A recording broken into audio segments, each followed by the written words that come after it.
7 o'clock in St. Louis. You're listening to The Morning After, presented to you by Brown and Crouppen on 101 ESPN and the TMASTL YouTube channel. Tim McKernan, Doug Vaughn, Martin Kilcoyne with you on the program. And Doug, I know you don't like to be told what to do. No, absolutely not. But I think the audience needs to be told what to do, because you need to go to the YouTube channel and see that little Jackie Papers is all grown up, and he's all grown up.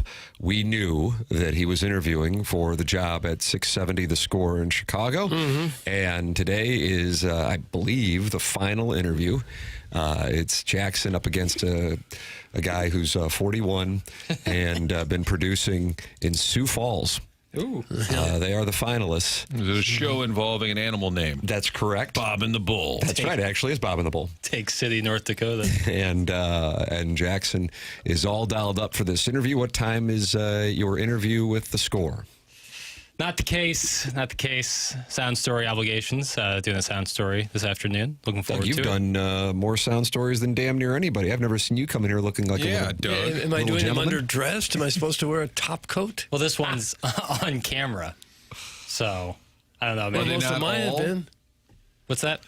Are they not all on Okay, camera? that's not my fault when you both talk at the same time. This guy's loaded for bear. But I will say we said the same thing, basically. Are they all... I said, are they all on camera or only some of them? Only some of them. Okay, Doug said, aren't they all? And I echoed Most that. of them are nowadays. Most. Right, but we're doing it in the new studio. Looks very You just nice. want to look sharp. You look like a little businessman. I was told to dress sharp, so I dress sharp. You do. You look sharp. Where'd you get the tire from? The Gap. I don't know. Yeah, it looks good.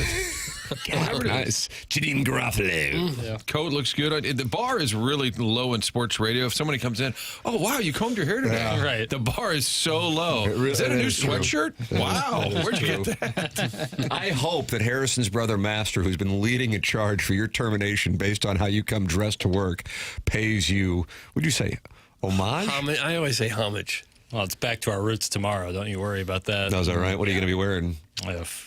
Nothing at all if I'm wearing something. Oh, not at all. If I'm wearing something. Follow it. Little snappy papers. I like it. Tim, I'm sitting with Herb, Mark, and Herb's ex Saturday. I came across 3 extra tickets, and I know Ho-Chi Papers needed 2 tickets, but I only had 3. That's from the Warson Woods Wacko, who is unhappy that Jackson is not joining him at the Missouri-Alabama game, even though he offered him a ticket. I don't know what to say to such a ridiculous text at 7:03 in the morning. Clip that off. Well, with all your gentlemen callers, you could probably find a third. Right. Well, this guy's defeated already. I don't, what am I needed supposed to 2 say? tickets, he Like, had that's just 3. like, there's nothing about that was interesting or funny. And like, so I'm just supposed to sit here and just take it, eat it, All right. move on. No, we don't have to. We did workshop. I'm dressed like a Bible salesman. Like, come on. That used to be a thing when people knock on the door and try to sell you books and Bibles. Encyclopedias, right? Britannica. Vacuum cleaners. I had a Jehovah's Witness in Rhinelander, Wisconsin. Tim, I think I was making $12,000. Oh, humble brag. And but if you work Sunday night, you got an extra $25. And these guys are knocking on the door. They're like, "We'd like to tell you about Jehovah's Witness, and we're going to let you know about heaven." And I said, "Isn't it a finite number?" They go, "Yes." I said, "Then why are you recruiting so hard? Because it's going to get full." They were not amused. No. I had to knock on the door once, open it. It was Governor Bob Holden. I said, "Howdy, Bob." He was selling Bibles? He was not selling anything except himself. He was running for office. Oh, he's just going door to door? Yeah, it was just weird to open the door and That's folksy. the governor's right there on your doorstep. "Howdy, Bob." That's what I said to him. That used to be a thing. The politicians would go knocking on doors. Can you imagine that in 2025? They'd be afraid to do that now. Jesus. Yeah, it wouldn't play well. You are welcome to get involved. 314-399-9646. Air Comfort Service text line. Today and tomorrow, your last days to get a text inbox name with Jackson Burkett. Let's see. Only one of the 10 texts that I see here sent from 702 to present moment, 7:04 in St. Louis. Time check brought to you by Clarkson Jewelers. Needs a name. That's the 636. And he says to respect the hopefully coming peace deal in the Middle East, Cottleville troops have been ordered to stand down as long as the Webster Groves can stop being South County Hoosiers who try to act like 63124 snobs. Attacks will pause. Doug, that person does not have a name saved, but it sounds like the text is coming from Cottleville. Okay. And he's afraid people from Webster are attacking now? That's correct. Odd. There is a war. Yeah. They're just not right next to each other or anything. It's strange that those are two municipalities at loggerheads. A lot of tension. I guess so. And we're in Creve Coeur. We can bring them together. Absolutely. We're the Geneva. I mean, of pot St. belly Louis. at about 11:15 today. Let's knock this out. I got spread zone, Martin, at 11 o'clock, so if we can make it 11:35, Riz Stalter and I need to have an emergency board meeting regarding our record. And Jackson has a formal sound story. Or the interview with 670 The Score. If 670 The Score was interviewing you today for, let's say, the morning drive producer position, and it increased your compensation by, let's say, 20%. Now, cost of living, going to Chicago, would you take it? No, Why not? because this is home. How about that? What if they doubled your pay? Gone. I have to consider it. Well, I mean, You're no true son. Get out. But like, that's the thing is like, I don't think I would enjoy it as much. Yeah. I know I wouldn't enjoy it as much. Yeah, tomorrow I'll get a beat writer on about the Bears, and then the next hour I'll get a guy about the Bulls, and the hour after let's go back to the Bears. I'll just be honest. I never had aspirations to be in sports radio. I had aspirations to be on TMA. How about that, Doug? That was your same career. Oh, no. That's how Doug This is a started out. fallback after everything else fell through. It is frightening, though. It is frightening when you're a younger guy and you want to move up the ladder and get a higher paycheck and work in a bigger market. And you move someplace where you know absolutely nobody, have no idea really what you're getting into. Yeah. A ton of people have done it. I guess it's part of growing up. Right. Probably in this industry, it's even more common than others. Yeah. Where are the Barrett Power Rankings on producers? Ooh. Yeah, where are you? I think Your number one. Papers I is don't an think so. ascending talent. I do not think There's so. a guy, Mitch in Toledo, you got to watch out Oh, for. he's good. Because he He's also very does good. a couple pods. So. Yeah. Yeah, that's the thing. It's like if they actually asked me to produce like real station, I'm not sure what you mean. What if like, Jackson, can you sit in on the fast lane and actually produce the show? Like, Yeah. When's like, your fry segment? I like to pull clips and stuff. That Marshy Marsh, who you find attractive but you're not attracted to, Bingo. he maps out a program, brother, on Sure that fast does. lane. Oh yeah. Now, we are at war with the fast lane like Webster's at war with Cottleville, but we can recognize that Marsh, number one, is striking and debonair, and number two, he maps out a presentation, Doug. He maps it out. Does he really? And he loves the Vikings. Yeah, the other two producers on the station are like actual producers. I just kind of sit and giggle. That should be a new segment. Sit and giggle. Right after clearing the deck, Tim. What if at the score they said, so what kind of paperwork? Well, I've got a dossier. Sure, son. What do you put on there? Under construction, clearing the deck. Free space. What does that exactly mean? The boys will just, sit and giggle. This is the Producers Podcast with Brady Farkas. You could do one of those. Right. Beautiful, Timmy. Can you please take me to Mizzou with you this weekend? I'll give you my wife in exchange for a ticket. That's from Hooterville Regional's chief berating officer. My tickets are spoken for, but I believe the Warson Woods Wacko has an extra one that he offered to Jackson yesterday, but Jackson declined because he says he needs two because he wants to go with his buddy Mark. Yeah. So Hooterville's chief berating officer, you can offer that ticket to the Warson Woods Wacko, and then as far as what the compensation is, wives or otherwise, you guys can work that out between you. That's not my place. I think I'm going to end up going. Oh, my goodness. We buried the lead. 7:09, Yep. son. Why didn't you say this at the well, we were talking about your outfit. Right. Yeah. We were addressing my threads. I think I'll probably end up going. You got a ticket? Yep. Who got it for you, Mark? No. Warson Woods Show Wacko? related? Different friends. Show related? No. Not sure. Daniel Ship. Daniel Ship. That's who connected me with the lady whose son was playing football Saturday and needed to sell her season tickets. Oh, that's nice. And then I immediately Venmo'd her for rolls. That's a good deal. Milk Dud got tickets. No friend I've mentioned, and I regret mentioning my buddy Mark yesterday, so I won't get back into that whole deal. You didn't just mention him. You mentioned he was 6'6" and had a great game against Quincy. I never mentioned that. I didn't know about the game against Mr. Quincy. Siders did. I played high school with him, not college, but he was a baller. Don't you have a friend named Pootie Britches who could get you tickets? Wasn't he one of those guys who went to Tennessee with you on that little junket? Something of that Okay. nature. Yeah, I think I'm going to end up going on Saturday. Oh, good. With some compadres? Yeah, Sweet. yeah, should be fun. You spending the night?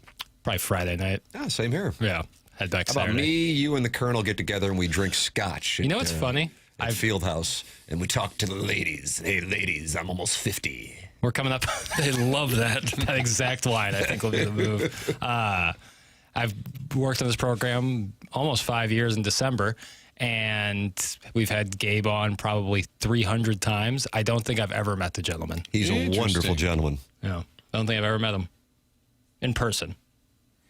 I was down there at that camp, and we were going to tape something for a Two Fox venture. He's leaving the building, and I said, Gabe, remember? He goes, oh, yeah, I forgot. I'm like, I go, you were that excited about this segment. He was walking to his car, and I said, remember, we're going to tape. He goes, oh, yeah, that's fine.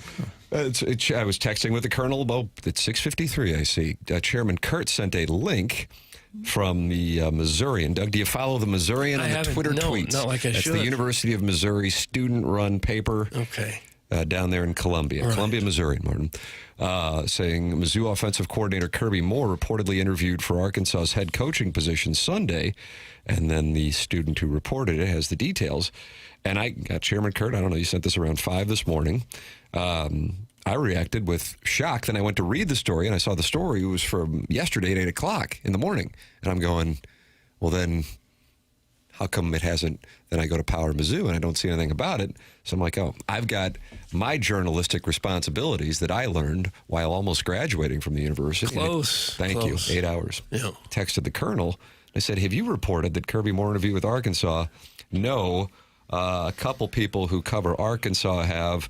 And then he gives his opinions on their credentials, which aren't necessarily high. And he says, he also says, I'm not sure that he hasn't. I just haven't gotten the confirmation that he has. So as a Missouri fan, you'd go, oh, God, is he interviewing when they're getting ready for Alabama? But the Colonel is not reporting that. I saw it during the show yesterday. I regret not mentioning, but it was a tweet, and it was somebody that's a reporter of some type in Arkansas that said Kirby Moore on Sunday did a video interview as part of the early vetting process. And then a lot of Mizzou fans, he didn't want to go to that dumpster fire. You know. But if you're Kirby Moore and they say we'll pay $6 million a year for the next 5 years, like, woo. Head coaching gig. Yeah, you got to run the if you're ever SEC. gonna- Yeah. You don't think they're going to go with Bobby Petrino again, long term? I wouldn't think so. He's not much of a long-term solution, is he? He's pretty old, and he gets in a lot of motorcycle wrecks with young girls. What if he has a little bit of a run here, though? I'm not predicting that. What but if I'm he saying- knocks off Josh Heupel? Jackson, would you be happy about that? I mean, those are two of your favorite programs. That's who's going head-to-head this weekend. Be great. You'd be delighted. For Missouri's chances, if Tennessee were to get that second loss, you'd feel really good. Doug, as I mentioned, we're shooting the FanDuel Spread Zone, Riz Stalter and myself, at 11 o'clock today, right after TMA. And this will not be something, as we pick 7 games, 3 college, 3 NFL, and then our locks. This is something that would not be mentioned on the program, but I'll give it right here. And Jackson, if you want to put this in prediction area, I realize it's somewhat subjective. A coach in the SEC right now, who would you say is on the proverbial hot seat? Billy Napier? Billy Napier, but Not anymore. if his job is on the line, he's Bobby Bowden. He's like the best coach in the world. Mark my words. A coach, so if we're only talking Napier right now, and if we can agree with that as the premise, it's kind of like when I said, what's Drinkwitz's best win? But we got to agree for the purpose of the conversation that we don't recognize bowls because the automatic default click is to Ohio State. If we can agree that it's Billy Napier at the moment, my official prediction is a name that is not Billy Napier. They will be calling for his head, and it won't just be like on that school's message board by Saturday night at 11 o'clock. That is my official play, because there are too many schools that are kind of teetering playing each other this weekend, for whether it be your boy Shane Beamer, whether it be your boy Brian Kelly, whether it be Steve Sarkisian. Keep an eye on that one. Kalen DeBoer. Hugh Freeze. Hugh Freeze.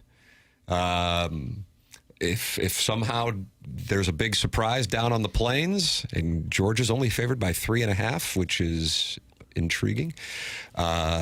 Kirby Smart would have a second loss by mid-October. I'm not saying they'd be talking about a hot seat there. That guy's got more equity than anybody in the SEC. But point being, there are too many collisions of powerful operations for it not to happen this weekend. So there's my official prediction area. And then it goes back to, I have no idea what the deal with the schedule was last week.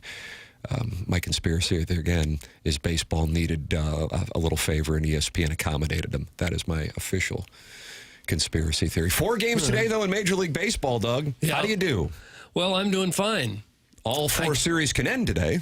I gave up on the Yankee game last night. I watched it was 6-1 Blue Jays, and I said, boy, they're just beating the Yankees like government mules. So this one's over. And then I turned it back on an hour and a half later. It was 9-6 New York. Aaron Judge became the first player to hit a ball that fast, 99.7 miles an hour, and that far in for a home run this year. I don't know if you saw that. Yeah, it was right in on his hands. A fastball. How he ever hit it fair, I don't know. Unbelievable. Pujols used to be able to do that with really fast hands. But that was a pitch that not very many hitters in Major League Baseball could have kept that in fair territory, much less hit it out of the park. Cody Bellinger, they said, what were you thinking? He said, just hit the effing pole. Yeah. Yanks are back and alive. 4 games today, Doug. All 4. Starting early on. You can sal in and enjoy the festivities. Mariners and Tigers, have you been on the edge of your seat watching that one? No. Probably not. Did you see the guy who caught... Well, he loves Cal Raleigh. The guy who caught the Cal Raleigh ball, he had a shirt on that said "dump here." It was a Mariners shirt. Yeah, and I want to be real careful because you're going to get into kink shaming there. I would get into kink shaming with that. But he had the shirt on. He said, hit it here. Or maybe not in those specific words. Dump and then here. Raleigh actually hits the home run ball to him in the stands. How about that? That is your first game today. Mariners in Detroit with a chance to advance to the ALCS. First playoff series win since. I don't know. Here's Tim. For the Mariners, did they win in 2001? Did they win a series? Correct. They did win a series before losing to the Yankees in the ALCS. Was that the year they won like 115 games? Ryan Franklin, friend of the program, was on that team, former Cardinal reliever. So the Mariners with that opportunity today. Then you get the Brewers and Cubs fighting for their lives in Chicago. 6:08. Blue Jays and Yankees. Can that get pushed to a Game 5 as the hero of Game 3 against the Red Sox will be on the mound for the Yankees, carrying his 0.00 postseason ERA. That's Cam Schlittler of Boston, whose family was attacked by Boston Red Sox fans. Sure, why wouldn't you go after their family? Yeah, and that Makes really perfect sense. kind of made it a little hangover for him following what was a magical evening last week. And then the Phillies and Dodgers, with the Phillies and their 96 wins facing the potential end of their season. And what could be that era that has ended with a pennant but has not ended with a world championship. And Jackson said if the Phillies do win the World Series, we'll have a financial crisis. Is that correct? The history will tell you that. 1929. 1980, 2008. So I guess we're pulling for the Dodgers. Well, yeah, I am now, because I don't care about the Phillies. I care about my money more than the Phillies winning. What if you were Does that make me selfish? 50% of your portfolio to kind of hedge? Right. Offset the... Yeah. No, that's kind of enticing. See, this is with the Tam Avenue Capital Partners. We don't make dollars, but we do make sense. Okay. I would like to see the Phillies come back in this series just to see angry Philly fan have to take back a Schwarber take or a Rob Thompson take. One of the teams needs to be either New York or Philly, so we can keep that rolling. Oh, yeah. By the way, Tim, I have 2 names for you. Mm-hmm.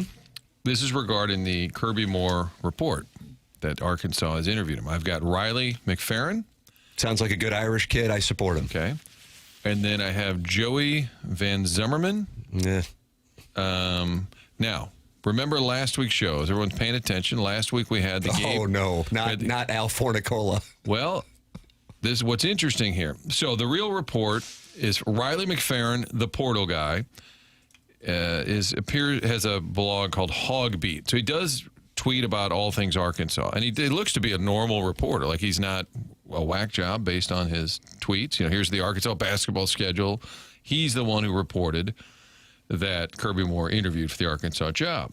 But it also pops up on Sports Illustrated, SI.com, which we found out last week when they poached a Gabe DeArmond story. That was sporting news, in fairness, but Sports Illustrated enjoys the AI as well. The AI. So the question is, Al Formicola last week had a whole bio, and then it turned out he's not real, we believe. That's right. But he has not tweeted since. Okay, but wrote the story, quote unquote.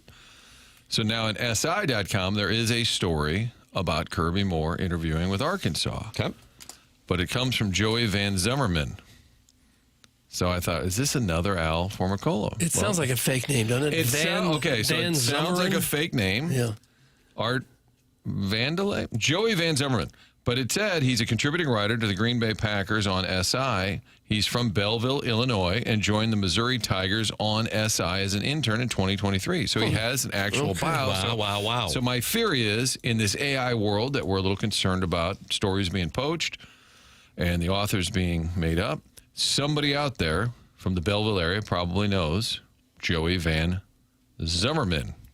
Doug, standard spelling, Zummeren. Yeah, Zummeren. And congrats to him for being a young man getting to write about the Missouri Tigers. So we're going to vet here on the show. Isn't SI.com kind of shaky, though? Didn't that... I think they've embraced, as Tim said, they've embraced AI as a source of information. So we'll find out. Joey Van Zimmerman reporting along with Riley McCarron that Kirby Moore is interviewed for the Arkansas job. Okay. There you go. Can we Doug, track it's down official. Joey? Doug, is it Zummerman or Zummerman? I've never seen that name. Zummeren. Biggest game for Mizzou in 15 years, and their offensive coordinator's interviewing for another job in the SEC. I love to see it. That's from Steven Time, and he wants to see the Tigers get their asses beat on Saturday. Well, they had a bye week. I'm sure it took one day to fly down there, talk, They and fly said it was back. over video. Well, they didn't do Even that. easier. So, yeah, he would have had plenty of time. Joey Van Zimmerman is real. Brother is a member of the fan pin. I follow Joey. He does good works. Thanks. And hashtag free perk. Hashtag ban Sharon. That's from Colts beat writer Brian Henson. And he is not AI. He has Okay. worked on this show. Matter of fact, my dad was Joey Van Zimmerman's principal. You've Is got that to right? be horse plowing me out Yeah. here today, Martin. And it I is- think we got to get him on the show now. How about that? Yep. we got to get Did Henson your dad on? just text you? Yeah. So he Because knows the who Colts to get. are How about favorites this that? weekend, and we got to get Jackson's dad on. Not the guy who enjoys scotch at 4 in the morning. Not the guy in the barge. We can probably just we try to get Joey on. Yeah, well, this is a win. See, you're a real producer. Yeah. I said I'll try. This is a win for journalism. Amen. We've got a story online that was not AI created. It's Joey Van Zimmerman. A journalism victory! Wow, how'd you have that, Papers? You're on your game. Yeah, that's 670 the score interview today. Yeah, they're What was it, hearing that. 11:15? They're live listening right Yeah, now. yeah, this See is what the this interview. kid does. Good morning, guys. Roll damn Tide. That's from Lee's famous foot rubs. No, why would he send that to us? Well, he wants to see the Missouri Tigers vanquished on Saturday morning, just like Steven Time does. And I think a number of people, many with 618 and 217 area codes. But Jackson, do you want to see ILL get vanquished on Saturday morning? No, not at all. Wouldn't it be great if both Missouri and Illinois won? Absolutely. If Illinois took down number 1 Ohio State, Illinois would be bordering on the top 10 then, and Yeah. they'd still be dealing with that Indiana situation. Yeah. But again, their entire secondary was beat up. And Missouri would certainly be top 10. yeah, for sure. It'd be awesome. It'd be perfect. I'd be Blues would fired have up. that win Saturday afternoon in Calgary, the Saddle Dome. Yeah, the Saddle Dome. I just wish that the games were at different times. I wish it was 2:30 for one of them and 11 o'clock for the Right other. after you leave Faroe Field, you can head over to what cocktail lounge you going to go to? Faces? Big 12 is the one it's like my favorite spot in All Columbia. right. And then you can watch the Red River Don't Say It rivalry. Right.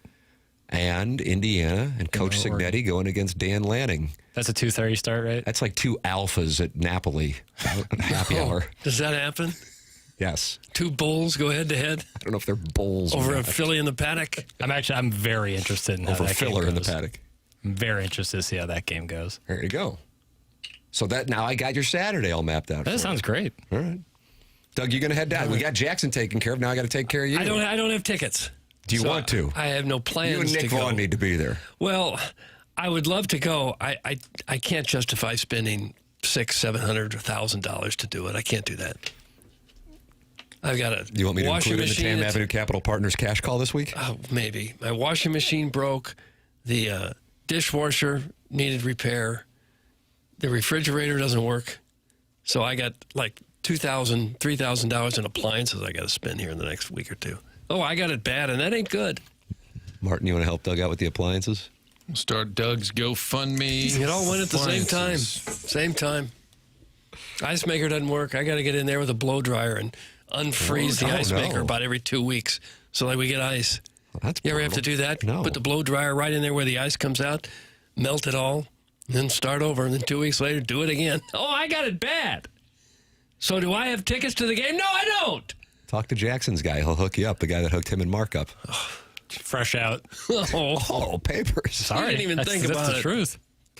Rent-free, cretin. Rent-freaking-free. That's from Sharon and Clayton, and I have no idea what she's talking She's about. talking about Brian Henson. That's He what said she's talking ban about. Sharon. He said free perk, ban Henshin. Right, and now she's living in his head, rent-free. I like the word Cretan. Cretent? She spelled it with an I. I don't know. Cretin. I don't know. I don't know. I'm fresh off my Joey Van Zimmerman win, so Yeah, I'm just going that to was a sit big this win. one So out. his brother is Josh Bob Bill, a frequent texter into this program. Hold on a second. Who is? Joey Van Zimmerman's brother is Josh Bob Bill. So Who he shares an contacted apartment us. building in Tampa Bay with Keisha Gray. Right, Gosh, precisely. this is a small world. So I'm We've had communicating. Keisha Gray on the show. We haven't had Josh Bob Bill's brother, who's a reporter. So I'm in contact with Josh Bob Bill, and I think we're going to have Joey call in around 8. This show. Martin, look at this what's going show. on with this show. Wow. Look at this. You are. They must be monitoring from Chicago. They have to be based on what you're doing. Hey, let's see what this kid does. He said they call him papers and something, and then they just kind of freeball it a lot, he said, and we'll see what they do. But this is his resume show. Right. They're listening. If Mizzou wins on Saturday, I would fear for Kellen DeBoer's life. Philly and New York fans are one thing, but Bama fans have an arsenal of weapons in a not-so-safe in the master closet of their manufactured home. Doug, that's Chairman Steve in Wildwood. Now, manufactured homes come in 2 parts. You see them driving down the street sometime on the back of a flatbed, huge truck, and you just like staple the 2 parts together right at the top of the ceiling. Have you ever seen how that works? Yeah. Yeah, it's interesting. And that's where there's a sage safe where weapons are stored? Apparently so. And like everyone in Alabama is living in a manufactured home? I don't think so. It Well, does- Chairman Steve was listener of the year. It does seem to be career-threatening when you lose to Missouri, that it tends to get these SEC coaches in deep That is trouble. correct. Their fan base, we Bielema lost to who? Fired on the field. Was Florida coach? Florida Got it. coach, absolutely. Dan Mullen was fired when Eli Drinkwitz dressed up as Darth Vader. I feel like there was another one. Was it Derek Deely? That was Derek Deely? Maybe. I think so, maybe. Some have been fired right before the Mizzou game, and some have been fired right after playing Yeah. Mizzou. But how Bielema bad is it really Mullen, for a coach to get fired and then handed a $40 million Be pretty check sweet. to go away? Be pretty sweet. Cretin. That's a big word for such a derpy tryhard. Thanks. And hashtag free perk. That's Brian Henshin, who's monitoring the doo-doo man becoming the NFL's MVP. Doug, my hate to see brother it is the come to this. Crestwood Coyote, and his brother-in-law is the Hunchback of Vaughn Castle. Small That's from town. Eric in the Central West End. Small town. connected. Yeah. Sometimes it feels like there's really only about 1,000 people in the world. You run into the same people everywhere you go. We've had a lot of connections to the great Jeff Burkett's principal days. Yeah, I feel I'm like we've telling you. had some contact. Haven't we? He's got a coaching tree, too, Jackson. Clayton Keller is his student. Yeah. Who's Him Clayton on the Keller show. play for him? Utah? Oh, good. Yeah, Look at because they this. This moved. guy's getting ready for Well, the season I tomorrow. don't remember what their mascot is. Mammoth? Is You're that killing it? You're having a big show. Thank you. You ready to do the Blackhawks post-game show in Chicago? Oof. Did they win last night? Doug? They did not. They They, did not. lost to the Yeah. Florida Panthers. Yeah. Oh. And Keith Kachuk was on the program yesterday. Jeremy Rutherford in studio today. There's your Stiefel dossier as the Blues open up the season tomorrow.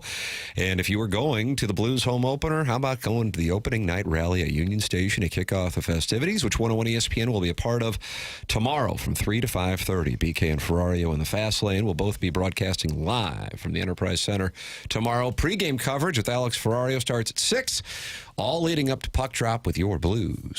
Hosting the Minnesota Wild at 7 p.m. Catch all the action tomorrow, 101 ESPN. The program is called TMA. It is presented to you by Brown and Crouppen and has been for a couple of years. And Brown and Crouppen just extended their presenting sponsorship of TMA, and we are very grateful for their support. Andy Crouppen in studio yesterday, and we'll hear from Terry Crouppen, and we'll hear from Ed Herman, and they come in the studio. And why can they come into the studio? Well, because they are local. And if you're in a spot where you need a personal injury attorney, wouldn't you want somebody who is local?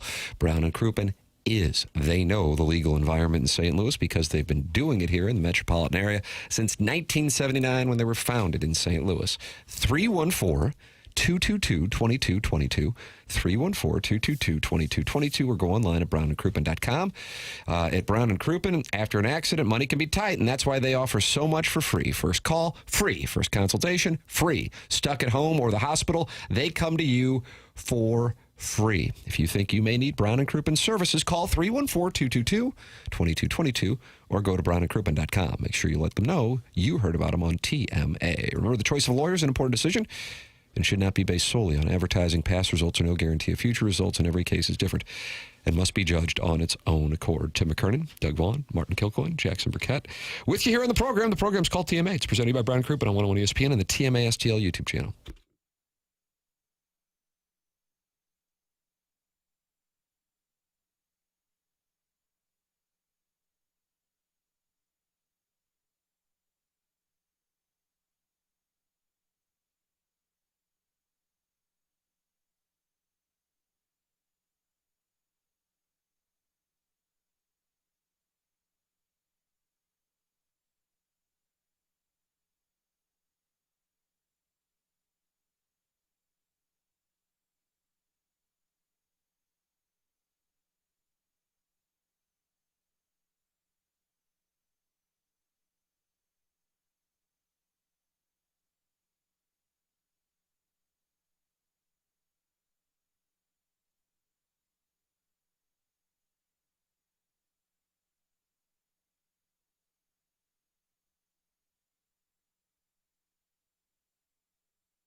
hear the cheer.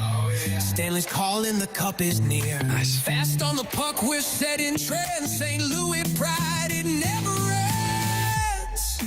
Go Blues, hit the groove. Come on. Joe's got the vibe, let's bust a move. Thomas on the ice, we'll take the prize. Beat the Jets to the cup, we ride. Is that auto-tune right there? The city's behind us. It's TMA with T-Pain? Is that T-Pain? I don't know who it is, Tim. I don't know if you can have auto-tune if the person singing is already a robot. You know what I'm saying?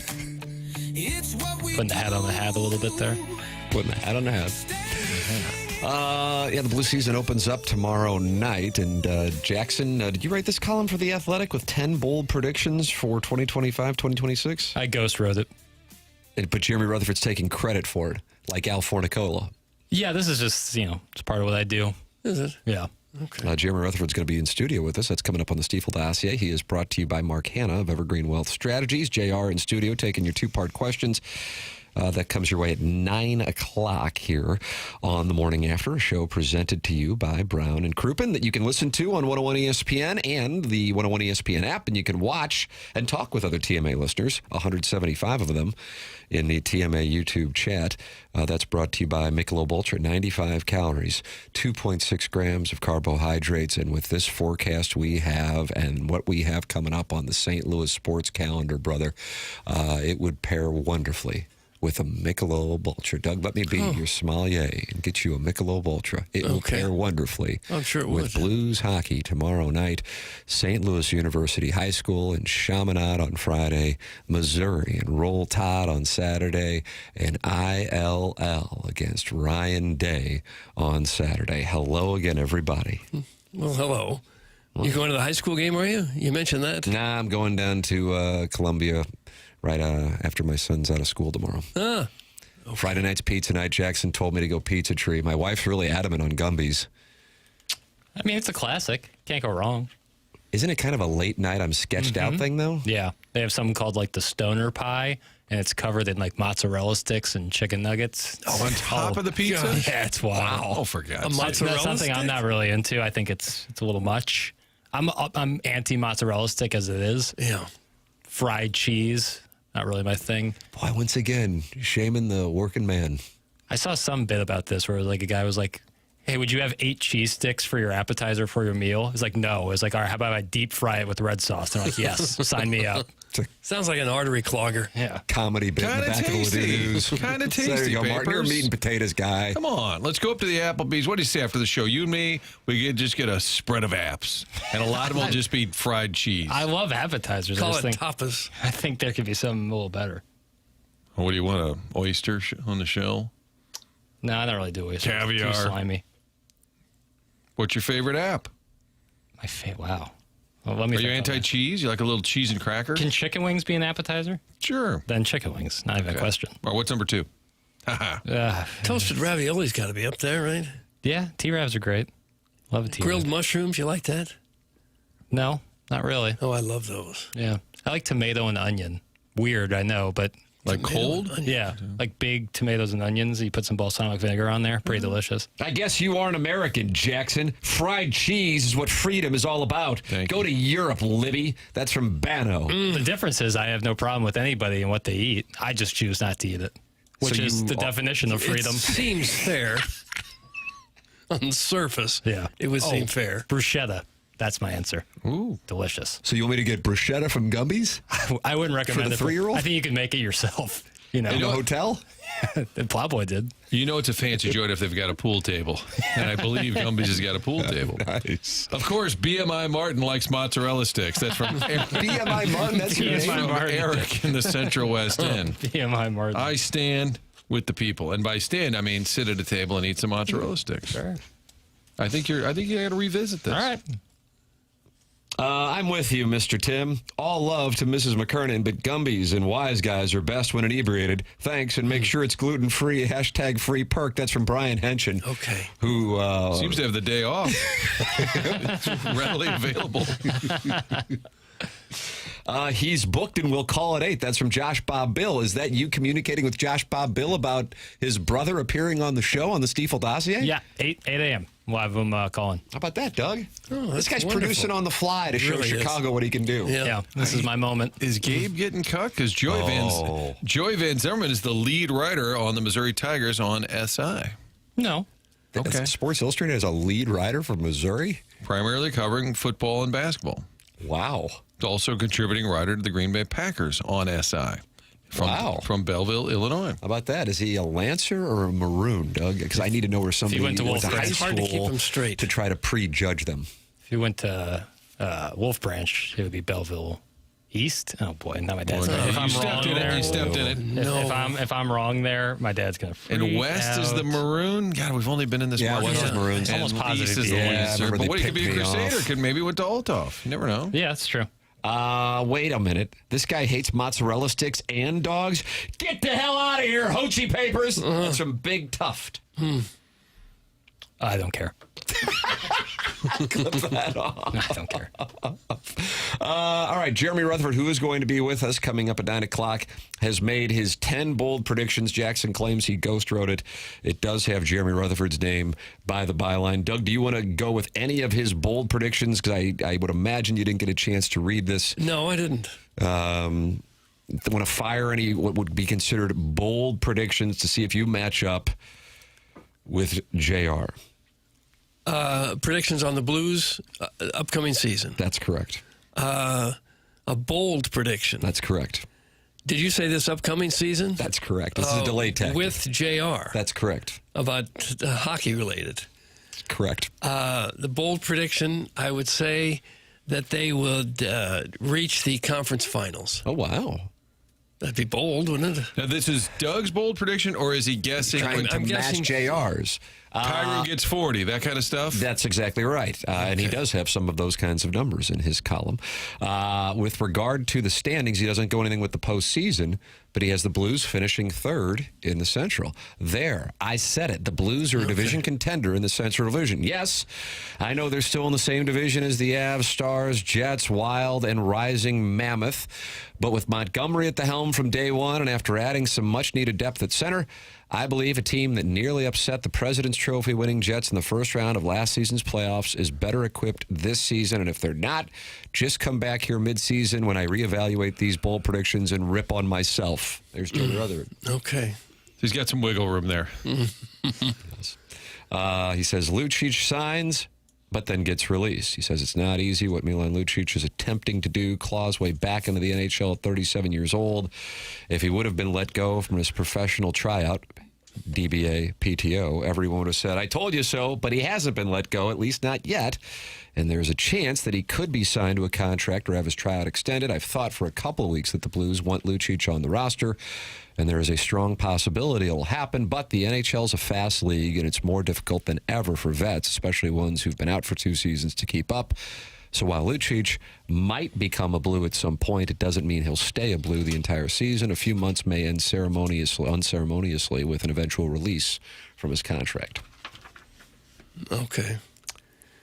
Well, does that count as a bold prediction? Sounds like you want to fight Jeremy Rutherford. Wow. You're going to Fight him. have your chance at 9 o'clock. Okay. It just seemed like it was kind of a long shot to begin with. How about this one? Jordan Binnington's going to get in a fight. Well, yeah, it'd be hard to argue with that. He usually gets I in like one. that being on the list because you're just kind of off the menu of who scores the most goals, how many wins do they get. I like Bennington getting into a fight. That's I a like nice that. play. Fans will want Justin Falk to stay. I would tell you that might be in the bold category. I feel like he might be the new target. They kind of, over the last decade, Martin, can you name, I'm thinking of 3. Okay, we went from Bowmeister Yes. to, I think Parayko might have Yes. absorbed some of that. Oh, God, Bowmeister, yes. but I didn't know the order. And then Kairu's Yes, been owning there it we for a go. We're while. on the So same now- page. So Eric now we're on to Brewer Falk. before them. Oh, yeah. That poor fella. Man, you Traded go back for 44. to number 44. Oh, by the way, Prongs texted back yesterday. I said, you're welcome to come on the show this week. You know, it's the beginning of the season and all that. And he said, yes, let's follow up. My book comes out in April. And I'm like, I don't know what that means. So it sounds like as opposed to getting ready for the regular season, he'd like to come on and get ready for the postseason. I said, sure, but any time is fine with us. So the books, I don't know. First of all, I didn't know he had a book, but that's coming out in April. I guess he'll join us at some point between now and April. All right, Doug, there it is. Jackson put that on the Stiefel dossier. You got it. Put him in down there by the Predictionary. When will Pronger call the show? Book comes out in April. Before or after April is your... Harrison's brother Master is not happy now with Jeremy Rutherford. No. He says that Falk take is asinine. So there it is. It does sound like 72 is now the one that will What be was the Falk focus. take? I apologize. Blues fans will want Falk to stay. That's a hard one to gauge, though, because opinion could be split, as it usually is.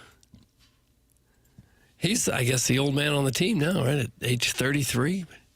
No, operating on the premise that Lucic will not be on the team, then yes. Which Shin? Braden Sheen. He's. What do you got, Doug? What do you got? The roster there? He's 34. There you go. He's got Dvorsky playing 30 games at right wing. How about that? That's bold. That is bold. And let's see what else. Thomas and Kyrou reunite.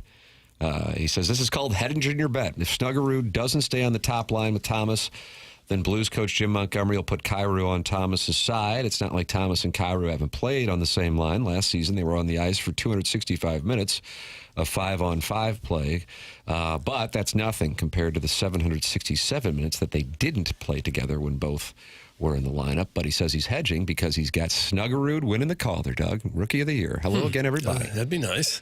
So that would be a hell of a story if that one comes in. But operating on the hedge, if Snuggerud doesn't stay on that top line, meaning he's not going to win the Calder, then he would put 25 and 18 back together. Yeah, that is sort of hard to figure out. So if Snuggerud's going to win the Calder, he's probably staying with Thomas on the top line. Yeah. But Thomas and Kyrou what JR is doing. Okay. He's got Holloway scoring 33 goals. How about that? I'm not sure the two things are related. I'm going to get 33 goals. Now, please take your shirt off. No, that's what he tells other people to do. Okay. He's bold. Holloway 33. I'm going to go under on that, but I like Holloway having a big year. Do we have any Blues? Why don't we do some Blues Predictionary tomorrow, Jackson, leading into the season? Guys, did you see the Blues announced all new in-game experience, including a new goal song? My bold predictions that the new song will be from Rodgers and Hammertoe. That's from Possible Burner. Probably should be. They've come up with some great songs. Great. As good as any I've ever heard it in. Is that a real deal? They're getting rid of the goal song, which was by The Urge, I believe? I didn't know that. Jackson, do we have that song? Oh, I can try to pull it up. The actual goal or the new one? Do we have a review? I don't know what the new one is. I don't know if they've announced it, have they? Well, that's what the text just said, is that the Blues announced a new goal song. Gotta do some show prep, man. While picking out the snappy attire, Right. do some show prep. Right. Now, do you guys both. know what the... No, that's a producer. I have a feeling, but I have a feeling people won't like it. I think they like that goal song. They say Well, they hated it initially, Right. but then they liked it. That's the St. Louis brand. Blues writers are such homers. Andy says every year Kyrou is going to score 50 goals. I guess he's talking about Andy Strickland. Did Strickland say that Kyrou scored 50 this year? I don't know. That Jackson, I seems to didn't be an catch. embellishment there. Did Andy Strickland say someone's going to score... Jordan Kyrou. 50. I don't think that's been stated. Yeah. Ever. I'm not as locked in on that kind of topic as most, but you never know. I'm trying to find out what the new song is. It's all right. The new open show unfolds to a brand new cover of War Pigs, War Pigs. but I don't know if that's the goal song. And the one they were doing was the one that went, Yeah. hey, that, they're getting rid of that? I kind of like that. I don't know if they're getting rid of that or the what's the difference between that and the open song? I don't know. I just don't know. I'm trying to read this and it's... Go back to Saints Go Marching In and Home Whites and get rid of that soft Amarin power play dance song. Play Gloria. That's from the recovering alcoholic from Belleville and Webster Grove. Yeah. I would like Glory after a win, at least. Martin, do you want Gloria to come back? No, I think it had its time and place. I think you can just every once in a while play it for fun, be cheeky. I don't think they ever do, though. I haven't heard it since 19. Apparently, it's not a new goal song. It's new for the open of the game. It's new for the open of the game. Like What does they'll that play a mean? big video presentation Right. Okay. before they hit New the song ice. for that. Right. And that's War Pigs? It's a cover of War Pigs, yeah. What exactly is a war pig? I don't know. It's a Black Sabbath song, but it's a cover of it. Guys, I'm doing my bold predictions for the upcoming year. The average BMI of Blues fans this season will break 25 for the first time since the McRib being introduced. That's from Steven Time. So he's got Blues fans' BMI going over 25 this year, and he's got Missouri getting worked over by Alabama on Saturday. Steven Time is shorting the local market. When was the last time you had a McRib, Doug? Good question. It's probably been 20 years or so. Yeah. Why don't we go out and get one today? If it's so popular, why do they ever take it off the menu? I think Special time. drum up interest. Only available certain times of the year, Doug. You would think if you sell millions of them, you'd always want them out there. Maybe the right pig has to be raised. You know, the boy pig.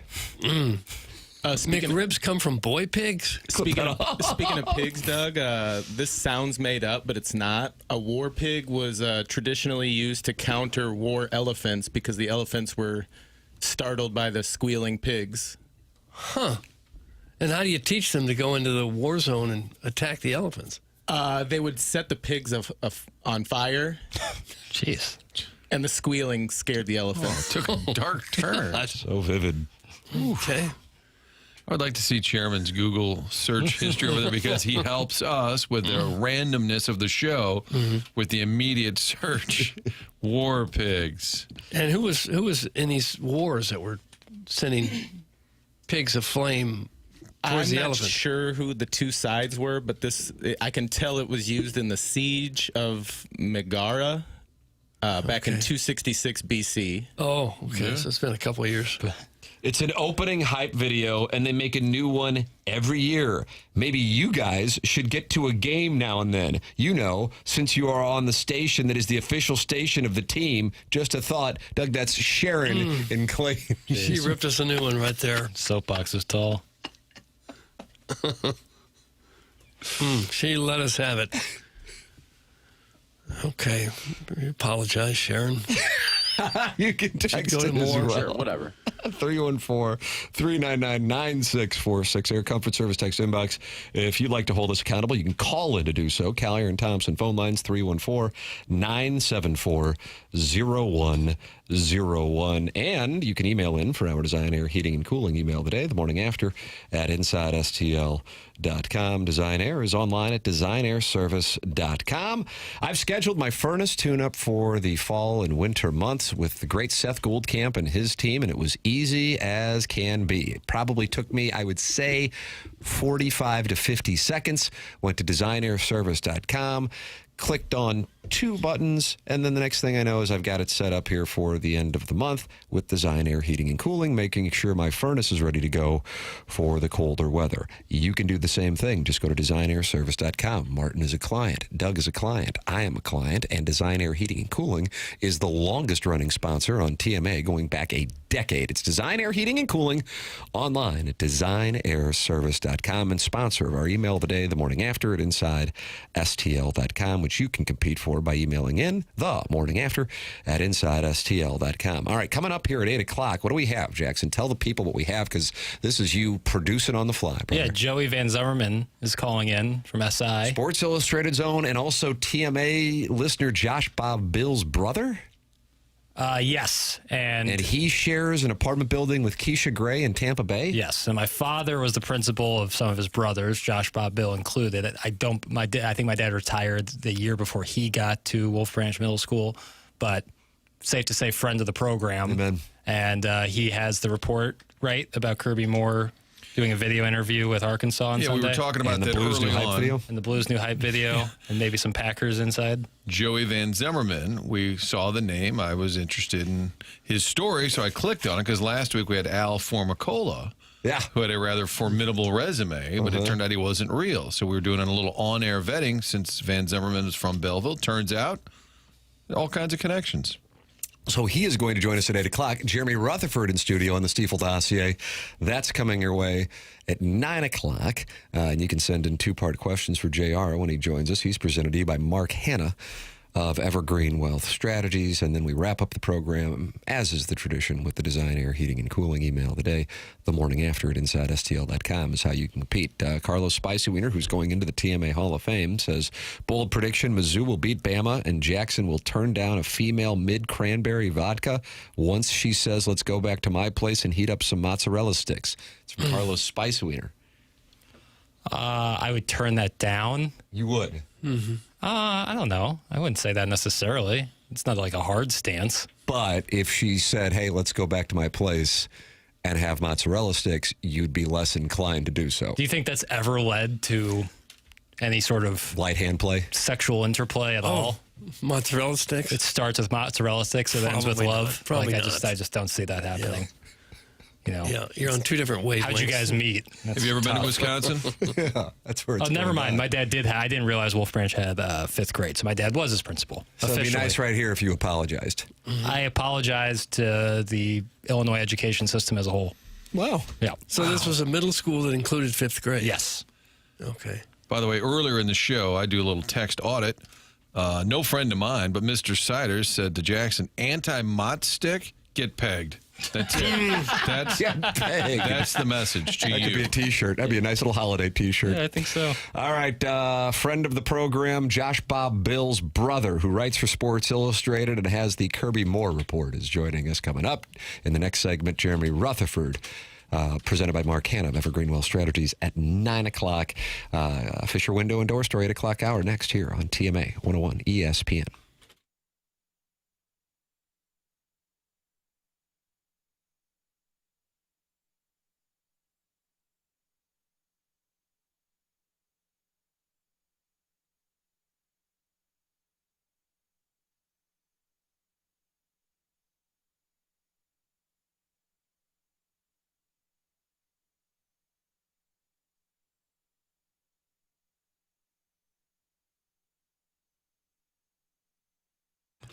How about a trip to Scotland next summer? We'll have mozzarella sticks. We'll have some whiskey. We're going to have all kinds of fun. Cruising on the lovely Loch Ness, leaving on June 15th. Plenty of time to plan this out.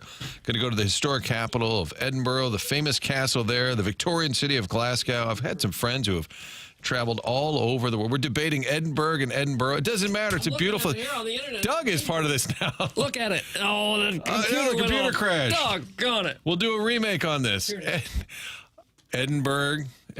I think you know what? Tomato. It's fine. The point is you're going to Scotland, Doug. The legendary Isle of Skye, the amazing Orkney Islands, little whiskey distillery, the bagpipes. Going to be such a beautiful trip. Chance to go. My wife's been wanting to go to Scotland for years, and now it's happening. Colette will handle all the details, flights, meals, hotels, local experiences. The only job you have is just to have a great time. Don't miss out. Join me by calling our friends at Altair Travel. 314-968-9600 or go to 101ESPN.com to learn more. Beautiful, spectacular Scotland next summer. Call Altair at 314-968-9600.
Hey, this is Jackson with a Sports Center update. That's driven by Johnny Londoff Chevrolet and Johnny Londoff Autoplex. We got more MLB playoff action this evening with the Dodgers taking on the Phillies right here on 101 ESPN. Pregame at 7:30, first pitch at 8:08 p.m. There's another Sports Center update driven by Johnny Londoff Chevrolet and Johnny Londoff Autoplex. See them at londoff.com. Chevy, together we drive.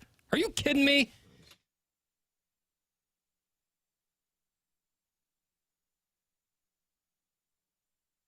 It's TMA 101 ESPN, the show presented to you by Brown and Crouppen, the 8 o'clock hour, which we are now in, presented to you by Fisher Window and Door Store. Tim McKernan, Doug Vaughn, Martin Kilcoyne with you on the program, a gentleman by the name of Jackie Papers, who is wearing his Sunday best. Dressed to the nines. I am wearing my Sunday best. Is on the ones and twos, and this guy is putting on a producing clinic today. We think, Martin, Doug, and myself think it's because he is leaving us to go to 670 The Score. His contract is up, and, when a free agent hits the market, other places take notice, and it's been a good run. 5 years that's about the shelf life.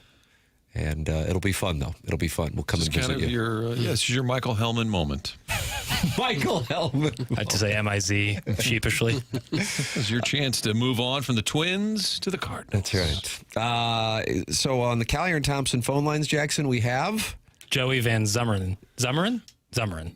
Well, we'll ask him. We'll edit that out for 670 The Score. They appreciate the thoroughness. C-U-M-M-E-R-E-N. Making sure you get it right. I apologize. Standard spelling. We'll explain why Joey is with us. Good morning, Joey. Good morning. I appreciate y'all having me on to let me prove that I'm a real person. Yeah, Sounds like a real What an honor. Yeah. Joey, we've got all kinds of connections to this program, as I understand it. So what is the backstory? Your brother, Josh Bob Bill, has been a longtime texter into the show. I know that. And then Right. you went to school where Jackson's father was principal. Is that correct? Mm-hmm. Yes. And then my brother Josh had producer Jackson's father as a teacher in fourth grade, I believe. And then, he was my principal and substitute teacher for a few days as well. How about that? And then Martin, we had this Kirby Moore story that he interviewed with Arkansas for their coaching vacancy on Sunday. And then Martin looked into it, and we had the situation. I don't know if you're familiar with the Gabe DeArmond Sporting News AI situation from last week. But because of that, Martin was wondering if there was an AI situation here, and it turns out no. You are really with Sports Illustrated, and even more exciting, you're a real-life human being. That's a treat. Yes, absolutely. Yeah, you always got to be skeptical of what you're reading, if it's real or not these days. So, yeah. Well, and I clicked on the bio to see, because the story with the Sporting News, they created a fake bio for the AI author. So I clicked on Joey Van Zummeren, and it said, you're from Belleville. So I said, we can easily solve this with the power of this show and the reach all the way over to Belleville. And lo and behold, your brother listening. Yeah, and, Jeff Bob Bill. And then Jeff Burkett listening. So first of all, congratulations on being a real human. That's a big step. And so tell us, so you work for Sports Illustrated. Are you based in Columbia or are you here in the greater St. Louis area? Yeah, I'm based in Columbia. I grew up in Belleville, O'Fallon area. And then I go to the school now. I'm a junior. All right. And the big story you have this week is that Mizzou offensive coordinator Kirby Moore has interviewed for the head coaching job at Arizona. Can you tell us more about that? That's right, Arkansas. Yeah, so this was a report from Riley McCarron, who runs the Arkansas on 3 site. So, like I said, it was a quick Zoom interview call. Obviously, just seems like Arkansas is doing the early work for this position. It does seem like they definitely do have some high-profile candidates they are looking at for this job as well. So, take it with a grain of salt to a certain extent as far as where Kirby sits on that priority list. At the very least, too, Bobby Petrino is wanting that permanent position as well. And I do think mainly, they're wanting to do their due diligence. I do think Kirby is certainly going to get head coaching offers this offseason, just like he did after the 2023 and 2024 season, his first 2 seasons with Missouri. I think this year is going to be no different. And I think with each increasing year, it's going going to get even more difficult for Missouri to hold on to Kirby. I think that there is an understanding amongst those who follow Missouri closely that Kirby Moore has 2025 left with the Tigers, and he will be moving on. I think that is expected. Right. I think the Arkansas thing and then the timing of it is what I think for Missouri fans who are concerned about this are going, oh, this isn't good because it's Alabama week. That, I think, is just a distraction, and I think that's where it got some attention. Sure, and I absolutely understand that. I mean, I think, obviously, that this past weekend was the bye week for Missouri. Coaching staff obviously spent all week preparing for Alabama, looking at that tape, but I absolutely understand kind of that concern, and I just don't think, like, the coaching cycle in college football right now is such a mess, really, because there's no real great time to do it, especially because the transfer portal is so close after the end of the season. How quick you get a guy in that's going to be able to establish any sort of connections and be able to work in the transfer portal. So, I get both sides of it, but ultimately it's hard to say too without knowing how big of a deal per se this interview was, how long it was, how much went into it. And looking at some of Joey's postings at SI.com, there's a story that says, is the matchup against Alabama the biggest of Drinkwitz's career, the extra point? And we've talked about it on this show. We think for sure if he gets the win, it's the biggest of his career.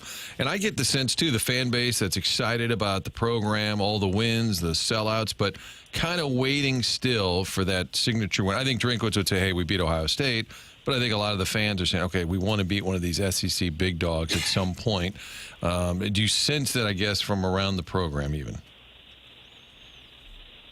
Yeah, I mean, I would say it's hard to say, especially going into a week like this. This team is very well trained as far as not overhyping a game. They're not going to really build it up more than it needs to.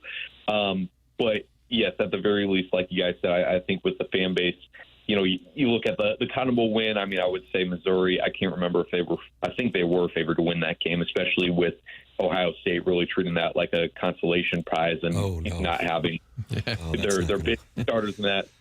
And so I agree with you. I think the with it being Alabama, of course, like it's kind of twofold. Of course, it's you win this game and then you really, like I argued in that post, you can probably still afford losses to Oklahoma and Texas A&M. If you win the rest of your games there, you're still probably in good position to make the college football playoff.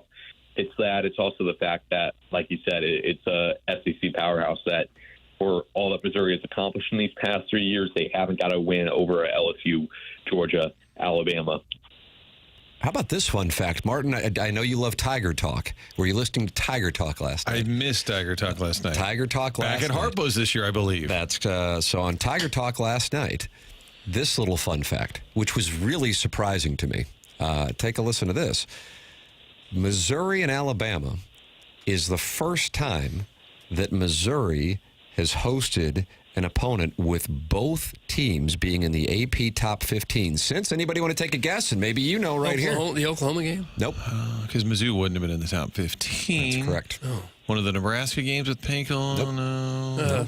Anybody? Can we have a hint, please? Warren Powers. I got it. You do have it? Yeah. Go ahead. Well, I know it was September 21st, 1979 against Texas. I mean, this guy, he might. Now I'm thinking he is AI. Now I am thinking he's AI.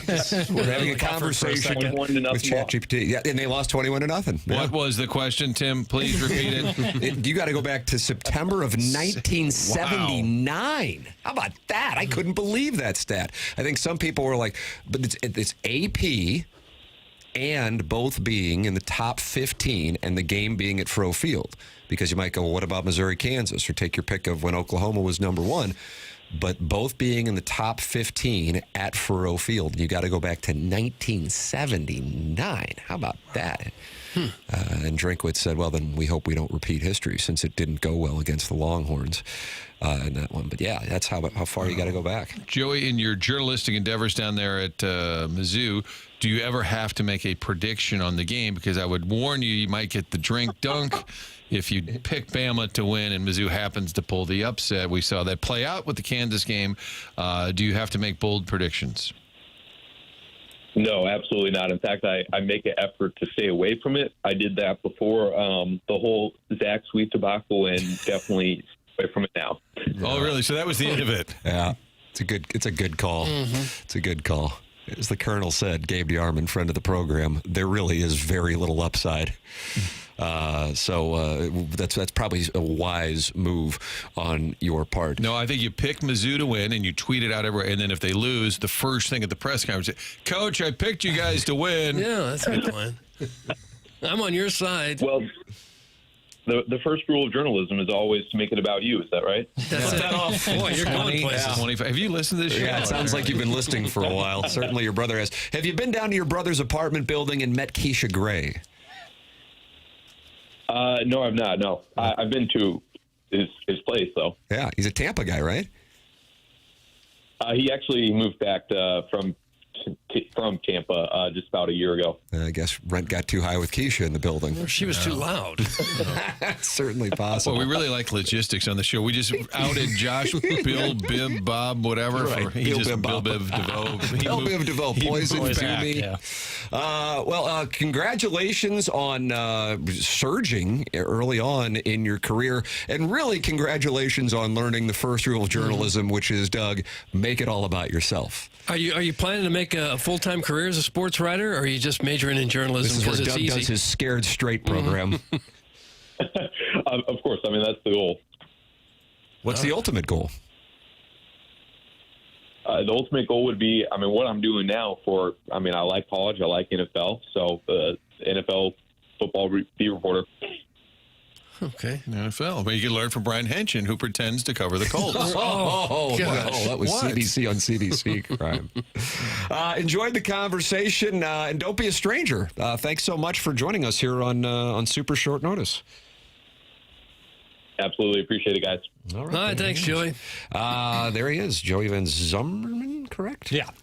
Sports Illustrated, and both covering Missouri and the Green Bay Packers. Not a bad gig when you're still in the ski wall.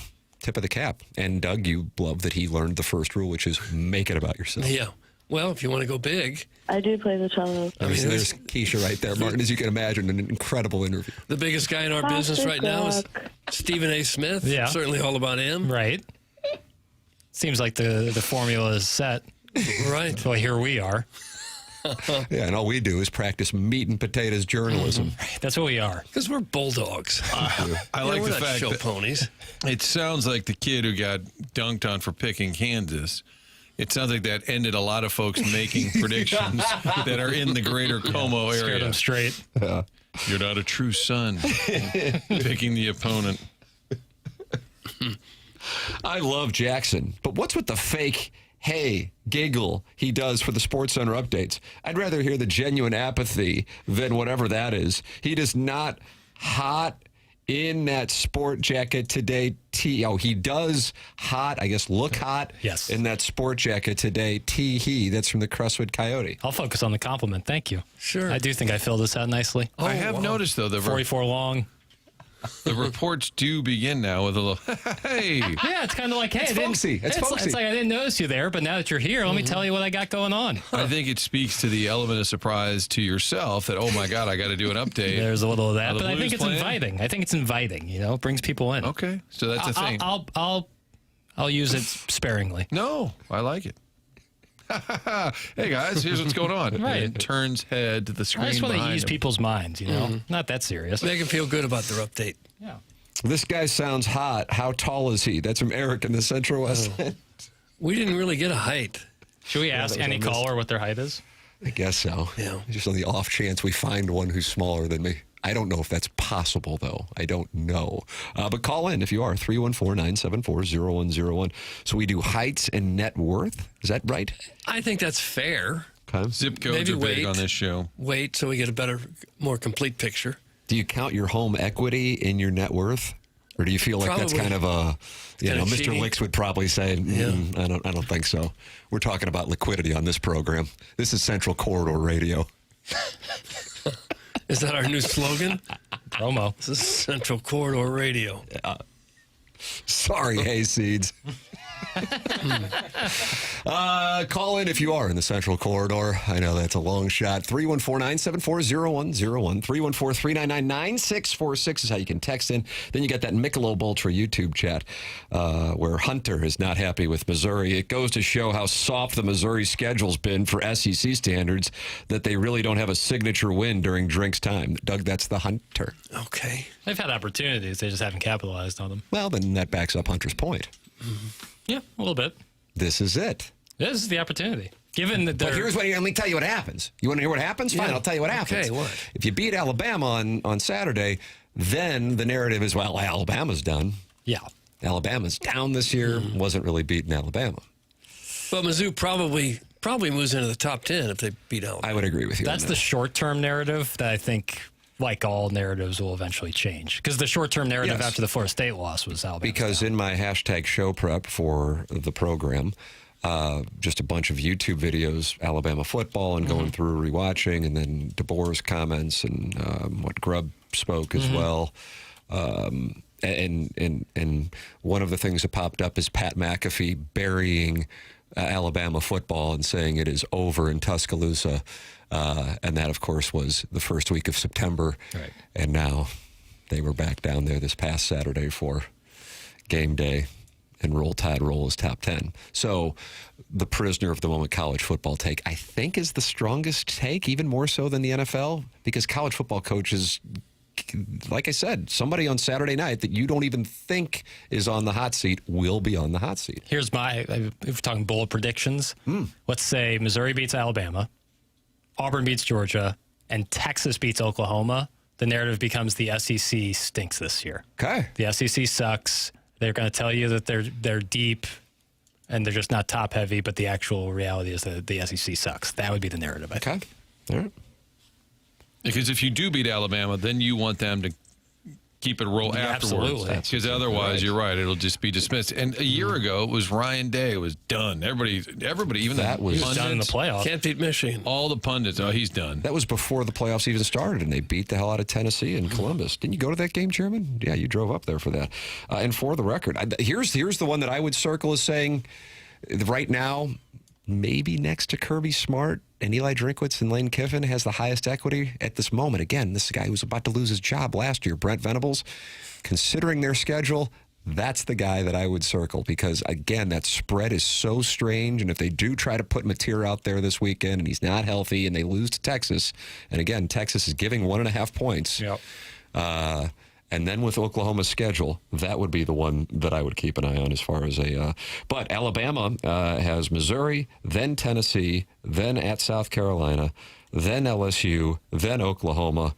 Then they get that kind of bye week thing they do down there before the Iron Bowl with Eastern Illinois, and then they travel to the Plains. So that's the schedule that operation has. South Carolina's, by the way, this was brutal. This Josh Pate, who's a college football podcaster, who's got a good thing going. Here is South Carolina. After the trip to Columbia, they got the friendly scheduling of Kentucky and took care of that. At LSU this weekend for, of course, a night game. At home against Oklahoma, number 6. At home against Alabama, number 8. At Ole Miss, number 4. At Texas A&M, number 5. Yeah. I actually liked Shane Beamer's answer to this yesterday, which was like, I told my players, if you don't like this, if this is what, then you signed up to be in the wrong conference. You know, this is what, when you play in the SEC, this is what you do. You play the toughest dogs. That's how it goes. Well, I like Doug, that. Yeah, so somebody who we're not talking about right now is going to be experiencing it within 4 days. That's a 5-star play. Now, it's tough, though, when a member of the Battlehawks, and perhaps if there was a Battlehawks Ring of Honor, doesn't have love for the Fighting Tigers. we'll have audio What of in that the coming world? up for you here on the program. In addition to Ryan Day talking ILL and why he does not recognize the low point for Illinois' football season. That coming your way. Jeremy Rutherford in studio at 9 o'clock as the Blues season opens up tomorrow. With Thursday being the Blues home opener, Blues fans invited to opening night rally at Union Station to kick off the festivities, which 101 ESPN will be a part of this Thursday from 3 to 5:30. BK and Ferrario in the fast lane, both broadcasting live from Enterprise Center tomorrow. Pregame coverage with Alex Ferrario starts at 6 p.m., all leading up to puck drop with your St. Louis Blues hosting the Wild at 7 p.m. Catch all the action tomorrow on 101 ESPN. Martin, would you like to tell the people about Design Air, the email of the day sponsor here on TMA? Yeah, Design Air is the place to go. Get online, designerservice.com for all your heating and cooling needs. We're in that season now where it's starting to shift, starting to get colder at night. Winter just around the corner. That means you'll start flipping on the furnace real soon. Best thing to do, get that tune-up, which we're all doing here, tuning up before winter arrives. Book that appointment online at designairservice.com. And when you do business with Design Air, you know a couple of things. It's a company that's going to be here for years to come. They've already been around for more than a century. And also a company that supports TMA, the Design Air email of the day, longest running sponsor of this program, so you're supporting them, and then let us know about your experience. Great to get these emails back, texters saying, hey, we had Design Air out to the house. They fixed the AC over the weekend. They got here on a weekend, got things back up and running. Love the feedback we get from the listeners. So for all your heating and cooling needs, it's year-round. There's only one place to go, and that's designairservice.com. There it is, Design Air Heating and Cooling. So if you're calling in, we want your height and net worth. Doug, anything else? Zip code. Weight. Height, weight, zip code, net worth. Mr. Okay. Lick says he does not count home equity in his net worth. He says you can't really have more than a few million in home equity in St. Louis anyways, so it shouldn't be factored in. Oh, so you have no meaningful net worth if you only have a few million?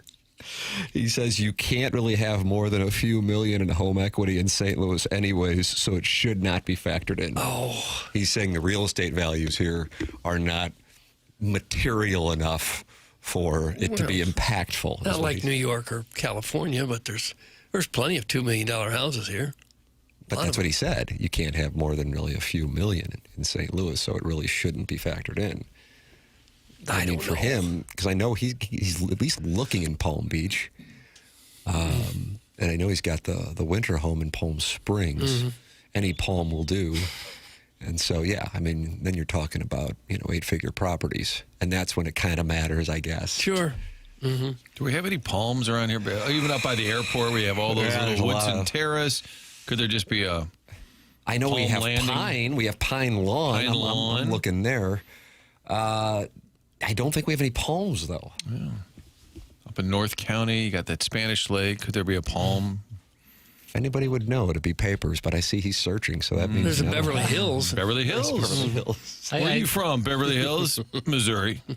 Got nicked on the way to the airport. I've always heard this, and I wasn't positive, but I'd read that all the palm trees in L.A. were brought there. Like they're not native to it. They're an invasive species imported in the 1930s. If you're going to be invaded by anything, palm trees is not the worst thing. I mean, could you imagine picture L.A. without palm trees? It just doesn't feel right. It's interesting. Yeah. It's kind of like the armadillo in Missouri. You see those dead armadillos on the side of the highway? Right. I guess people brought them here years ago. Really? And then I think they're walking up from the south because of the climate change. Yeah, That's what I heard. Walking from Texas on up. Guys, Licks can't count home equity in his net worth because the house is not in his name, in addition to all other material assets. Ho-Chi Papers, what's Mark's phone number? That's from the Warson. When I heard that, I felt that was coming. When I heard he talk about home equity, I was like, someone's going to mention that it's in his father-in-law's name. If Mr. Licks is so wealthy, why is he's so bad at golf? That's from Cuckleberry Finn. So if you have wealth, you have a low handicap? Got more time to play. Certainly, yeah. It lean to more time, but doesn't necessarily mean you're going to be better. I wouldn't think there's very many really good golfers who are poor. Ooh, I don't know. Some people just have natural talent. I'm How telling many you. poor good golfers have you ever come What's across? poor? Well, Like Paycheck- homeless? I don't think there's a lot of great homeless players. Homeless hubs, though. have Remember next to- Mark Hubbard? Mark Hubbard, yes. Yeah. next to homeless no hubs. money, one check away from financial disaster, and they're out there with a one handicap or something. You don't see it a lot. I'd probably tell you that if you're one paycheck away from all hell breaking loose, you'd probably get off the golf course. Oh, yeah, that's exactly right. That's why. Probably not the way you should be spending your money. Might be why you're in the situation in the first place. But you have the one handicap. Well, there is probably a lot of younger guys in their early 20s who are really good golfers that haven't got their good job yet. I feel like it's different than someone in their 50s or something. Yeah, it's a trust fund season, though. They're putting in palm trees on the stretch of the River to Pear by Lansdowne in Shrewsbury. That's from the River to Pear Yacht Captain. Nice. I didn't know that. No. I don't expect they'll survive the winter, but it's worth a shot. Ever hear of Bagger Vance, Doug? That's from the 314. Movie, not reality. Is that it? Good or bad? Bad. Ooh. I've given this take before. Yeah, missed me with that one. Okay. Are you a Will Smith guy? Sure. Just not that one. Not that film. Mount Rushmore of Will Smith movies go. Pursue the Happiness. Spelled inconveniently. Yeah, on purpose. I really like Men in Black. Focus, probably not on there. I'll try to be quick here. Hancock. I really like Hancock. You ever seen the movie Hancock? No. That's a fun one. And I liked King Richard, the one about the Williams sisters. So I'll go with that. I think that's my Mount Rushmore. Feel good about it. What Wild Wild West? Yeah, that's whenever that spider comes on camera, like the worst CGI I've ever seen in my life. Probably gonna pass on. How it. about when he slapped Kid Rock? Did you enjoy that? Yeah, that's honorable mention. Is the 2023 Emmys or Oscars? I couldn't believe what I was watching. When No that one happened. could. I had to back it up. I said, "Did I see that right? Did he just slap him?" He sure did. We'll get Jeremy Rutherford's opinion. He's going to be with us at 9 o'clock on the program. We got the Design Air Heating and Cooling email of the day coming up as well. So again, call in, height, weight, zip code of your residence, and net worth. But Mr. Lick says you cannot include home equity in the net worth. Okay. So there it is, 314-974-0101, Callier and Thompson phone lines. This is TMA, presented to you by Brown & Crouppen on 101 ESPN and the TMA STL YouTube channel.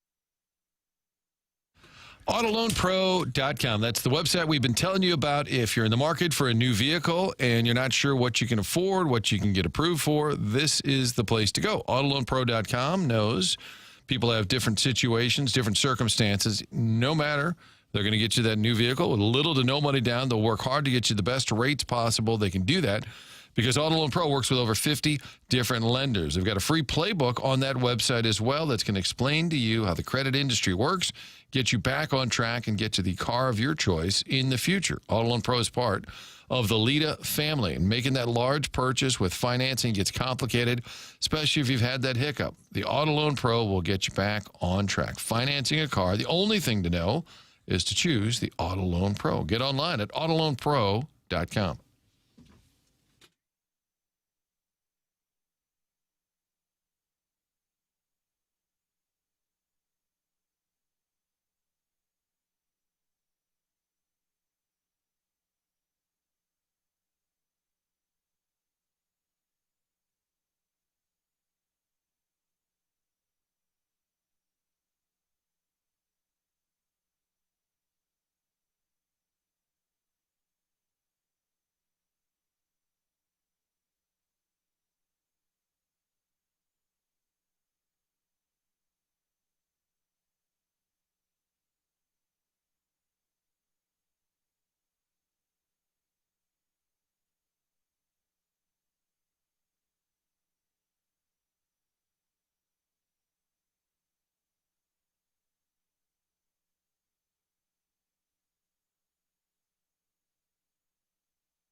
Oh, wow. Well, if he's not telegraphing it anymore, his return music is the end of the Jackson Burkett era is upon us on the morning after.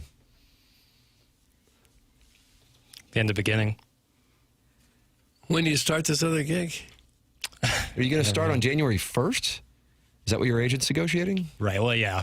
This Q1 season. I suppose we need to be careful. I keep getting asked, how does Jackson have enough money to vacation in the Hamptons? I've had to answer 3 texts already today saying, is Jackson really leaving? Yeah. Well, it's kind of nice to hear people they're either excited or are sad. And, it's nice just to, emit emotion. The program's called The Morning After. It is presented to you by Brown and Crouppen on 101 ESPN and the TMA YouTube channel. Jeremy Rutherford going to be with us on the Stiefel dossier at the start of the Mark Hanna Evergreen Wealth Strategies 9 o'clock hour, and he is presented by Mark Hanna of Evergreen Wealth Strategies. We are in the Fisher Window and Door Store 8 o'clock hour as we are talking it over here on the program. Martin, you were monitoring this situation with the UFL. And we have some news, Doug, with the Battlehawks, but it doesn't necessarily involve the Battlehawks, just their opponents. Martin, we've got some new teams, we've got new cities, we've got new buildings. The Battlehawks will face 3 new opponents this coming season as the UFL is moving 3 teams to new markets. Teams will now play in Columbus, Louisville, and Orlando. The new markets replace the teams in Detroit, San Antonio, and Memphis. So, Doug, the Michigan Panthers, San Antonio Brahmas, and Memphis Showboats are no longer with us. That's a shame because San Antonio liked to play their home games in St. Louis, which made it convenient for the Battlehawks. Just an extra home game. Correct. They got to be bummed out in Memphis, though, to lose their team. And they're Not saying, like they got a bunch of other sports there. I guess a lot of it they said is venue related, that they're looking for smaller venues. For example, the Columbus UFL team will play in the MLS stadium that they have. The Dallas Renegades, Doug, you knew them as the Arlington Renegades. I did, yeah. They're now the Dallas Renegades, and they're going to play in the home of FC Dallas. The Houston Gamblers, that's a name change. You remember the Roughnecks. I do. Yeah. Sure. And now the Gamblers.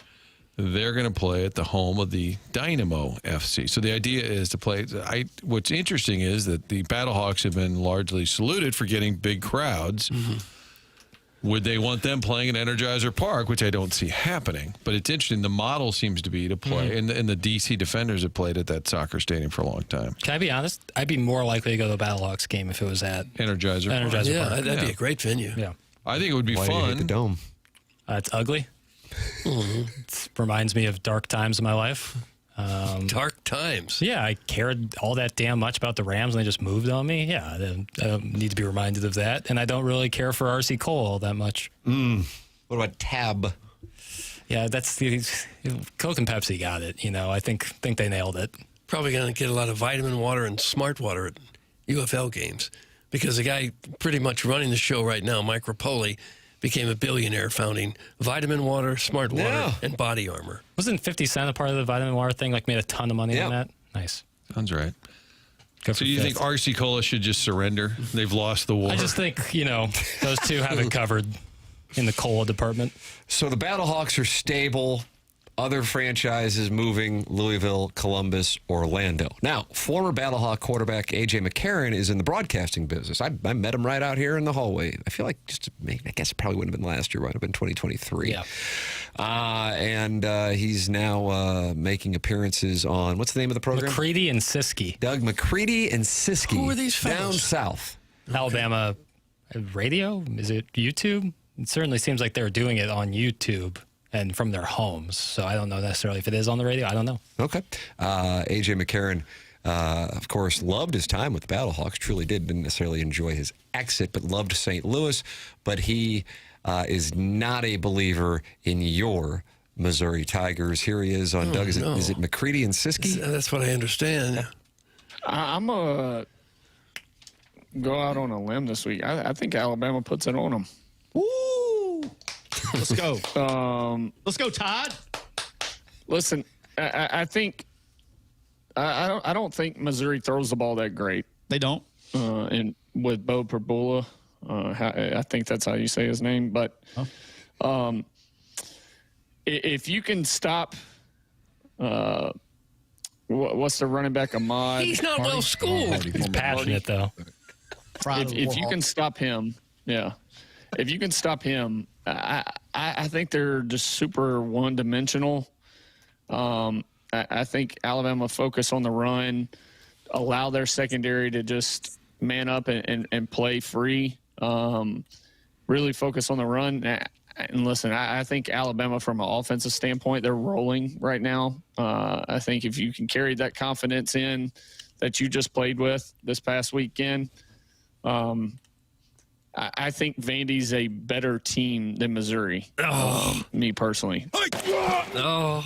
Doug, he didn't know Bo Prabula's name. He didn't know Matt Hardy's name. No, he didn't. And he thinks Vanderbilt is a better team, and he thinks Roll Damn Tide rolls through Columbia. Okay. Let's put some diesel in that take. Let's gas it up here. He's about to fall asleep while trying to read Ahmad Hardy's name. I'm going to get him on the show so we can hold him accountable.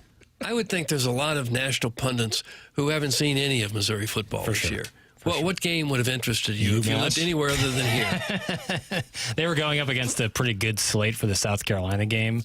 And that Kansas game, maybe. People probably saw a little of the Kansas game nationally. It would either be Kansas or South Carolina. Would that game interest you if you lived in California or Florida What or about Texas? the history with the Civil War and the Red Stockings? I think people are over that. It's been 160 some years. Well, I think given week 2, the slate isn't necessarily incredible. But yeah, I'm with you there, Doug. Because the big boys, it seems like they're on the network shows, the primetime games, almost every week. You can watch Alabama or Georgia or Ohio State or some of these teams. But Missouri kind of gets lost in the shuffle, I think, nationally. So I'm not surprised that he wasn't sure of the quarterback's name or the running back's name, because I don't think a lot of people watch Missouri. I'm not taking offense to it. Well, I'm not pissed and you want him removed from No, the I don't want him system. removed. I can understand the take. I get it on Purdue, but Hardy is a second leading rusher in America. This is America, Jack. Yeah, this is America, Doug. I thought it was Brazil. I'm sorry. Why is that Bo Prabula so hard to pronounce? I stumble on it. I don't get why people have I know, trouble but with it. every once in a while do it too. Prabula. It shouldn't be. Is it the R and the B all together? Well, I guess it's either Prabula or Prabula, and either you could say either. That's a word you've never heard before. You probably never used that word before any time in your life.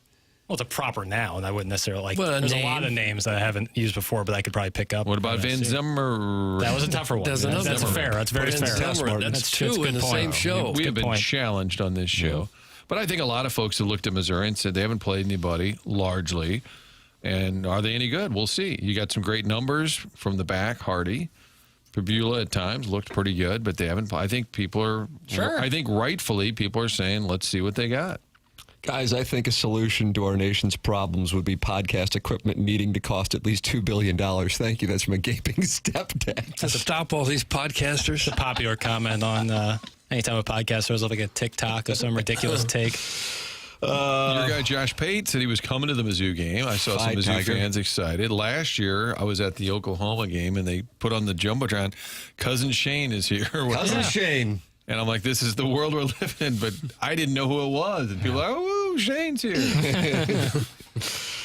Boy, they are mad in the text inbox about A.J. McCarron's take. F this guy, bleach him. That's from Doug's Legs at Kimbo. Oh. What a hill, Jack. That's from Grandma Johan.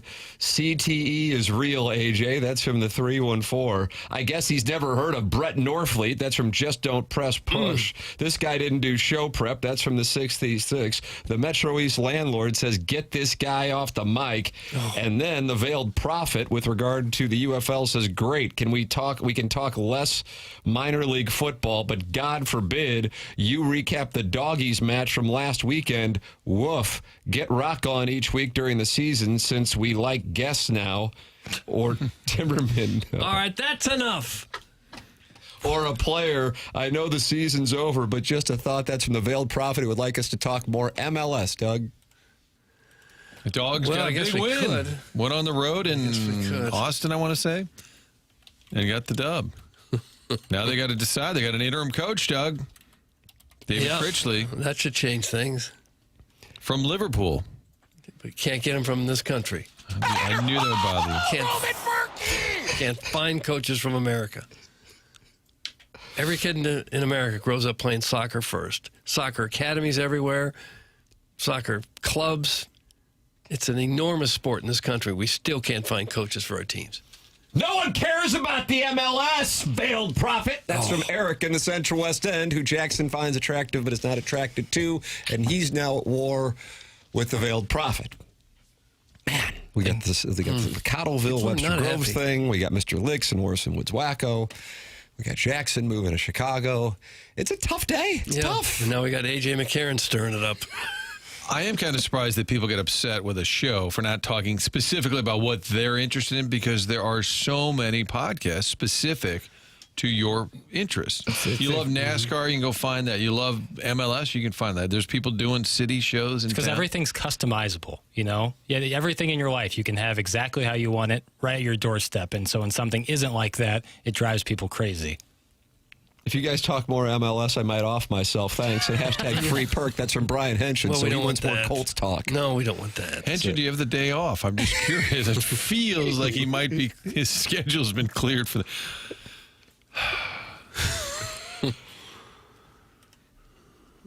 Well, it'll be interesting to see what happens. See how it all works out. By It that, sure I will be. mean all of it. How many podcasts do you think are out there now? 1 million or more? Jackson, do you have that number? At least. How many people are doing podcasts?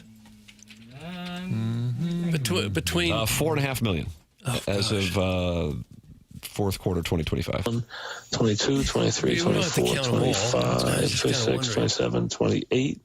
between all the podcasters and the social media accounts that everyone has, that X and Instagram, that the people are really the media now. Yeah.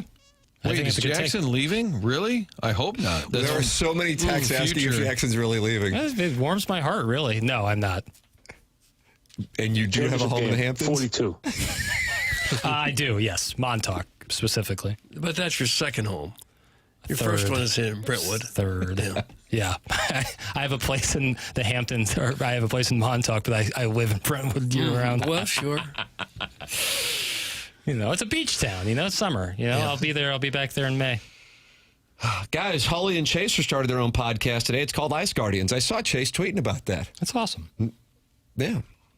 I saw some of the clips. Okay. It's good entertainment. I'm very happy to hear that Chaser's feeling good enough to do something like That's take right. something like that on. That's the great news out of that. Yeah, Chase, in the clip I saw, Chase was telling a story of being in between the benches still when McDavid made his debut, which I guess was in St. Louis. I didn't realize that. You guys knew that? Know that? That McDavid's first game was in St. Louis? That's what Chase was saying in the podcast. And Jay Bowmeister was still, of course, playing. And McDavid went by him, and he couldn't believe how fast he was. And Bowmeister skated up to Chase, who was in between the benches, and somebody's going to have to tell that kid he needs to slow down. Ice Guardians with Kelly Chase and Brett Hall, new podcast. God bless him. Like you said, great that Chaser is healthy enough to do the podcast. Jeremy Rutherford's going to be with us in studio at 9 o'clock. Your two-part questions are welcome at 314-399-9646. That is how you can text into the program. TMA listeners, we've got a deal for you. And this is good news. October has a wonderful offer for TMA listeners looking to be part of 5 Iron in Clayton. 5 Iron Golf, something I am now a part of and cannot say enough good things about.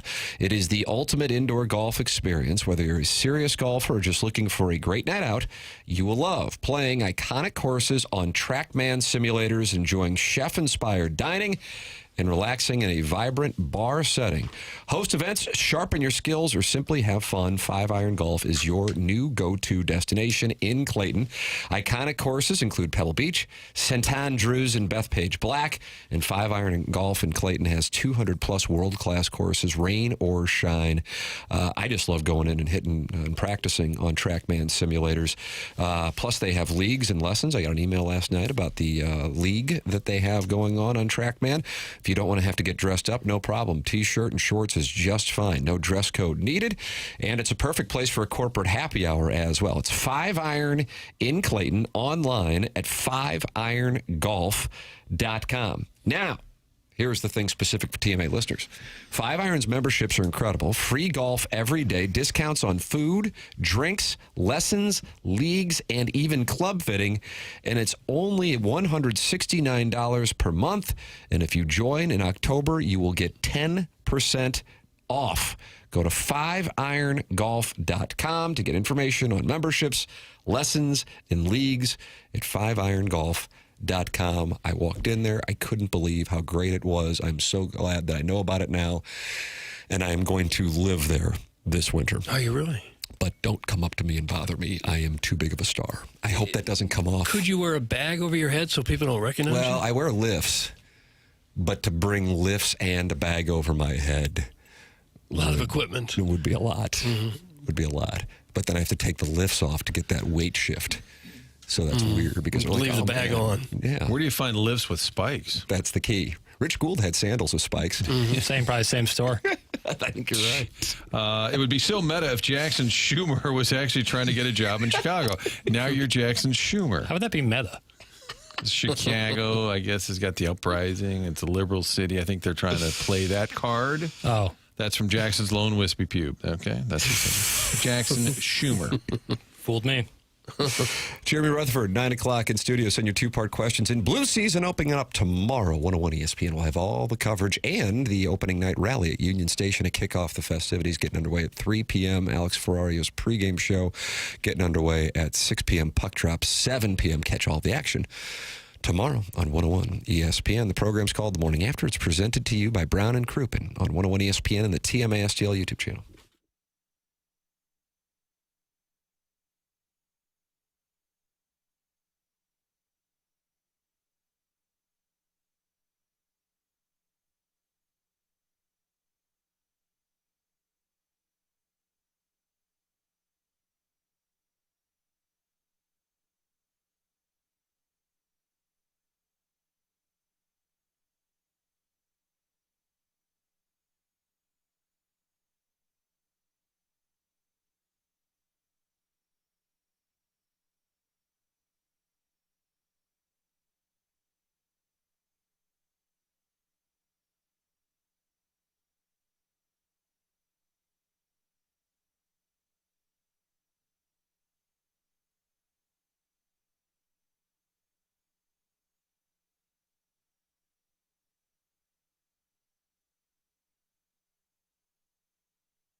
So good, man.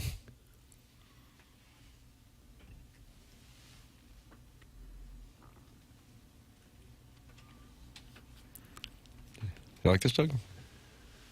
Well, if this was the voice, I don't think I'd turn my chair. Who is this? Giveon. Okay, well, don't say it in that tone of voice. And Drake. Oh. Chicago freestyle. Oh, Chicago.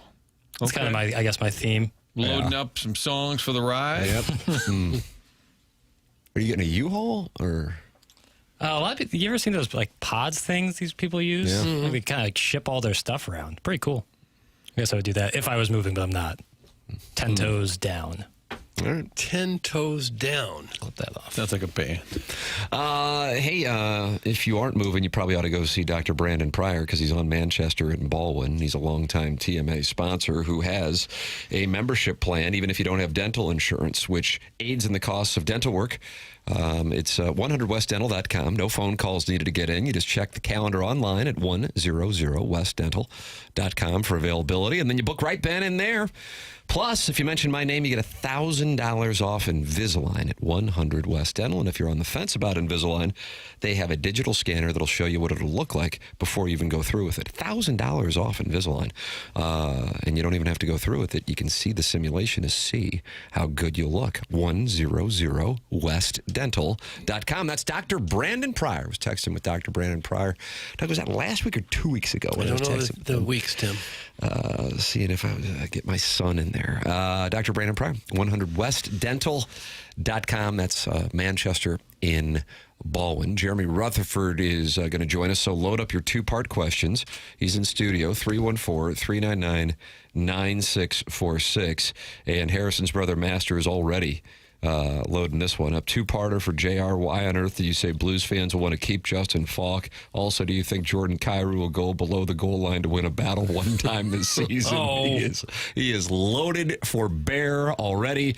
Jeremy Rutherford will be held accountable as we are on Blues season opener eve here on TMA. The show presented to you by Brown and Crouppen JR. Presented to you by Mark Hanna as we get things underway in the Mark Hanna Evergreen Wealth Strategies 9 o'clock hour. Next with Jeremy Rutherford in studio. Send your two-part questions in for JR, 314-399-9646. It's the morning after, presented to you by Brown and Crouppen on 101 ESPN.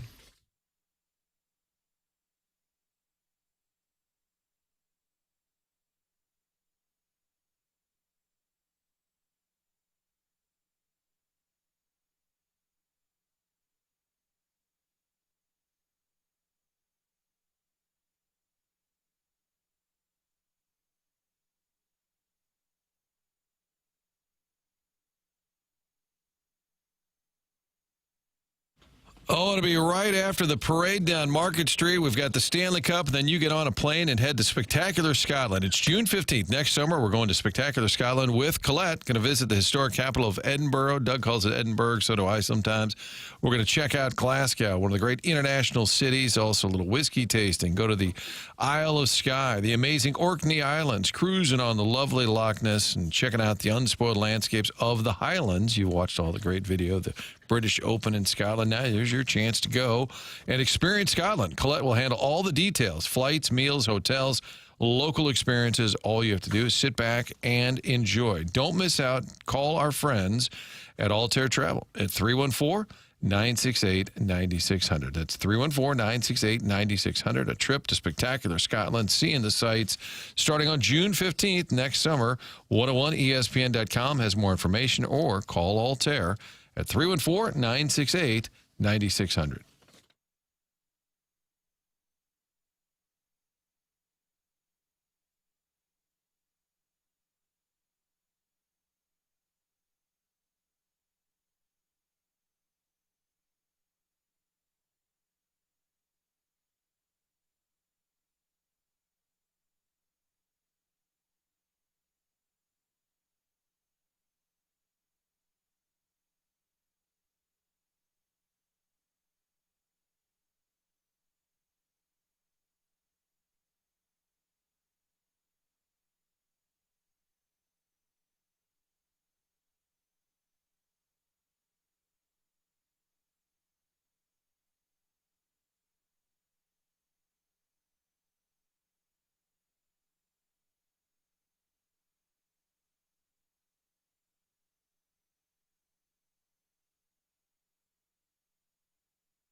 I think there'll be some early. This is Jackson with a Sports Center update brought to you by Saliga Heating and Cooling. Blues opening game coming up on Thursday. Blues Wild pregame at 6 p.m. Puck drop at 7 p.m. More on the Blues with Jeremy Rutherford coming up right on the other side of this commercial break. That was another Sports Center update brought to you by Saliga Heating and Cooling, a Daikin heating and air conditioning dealer.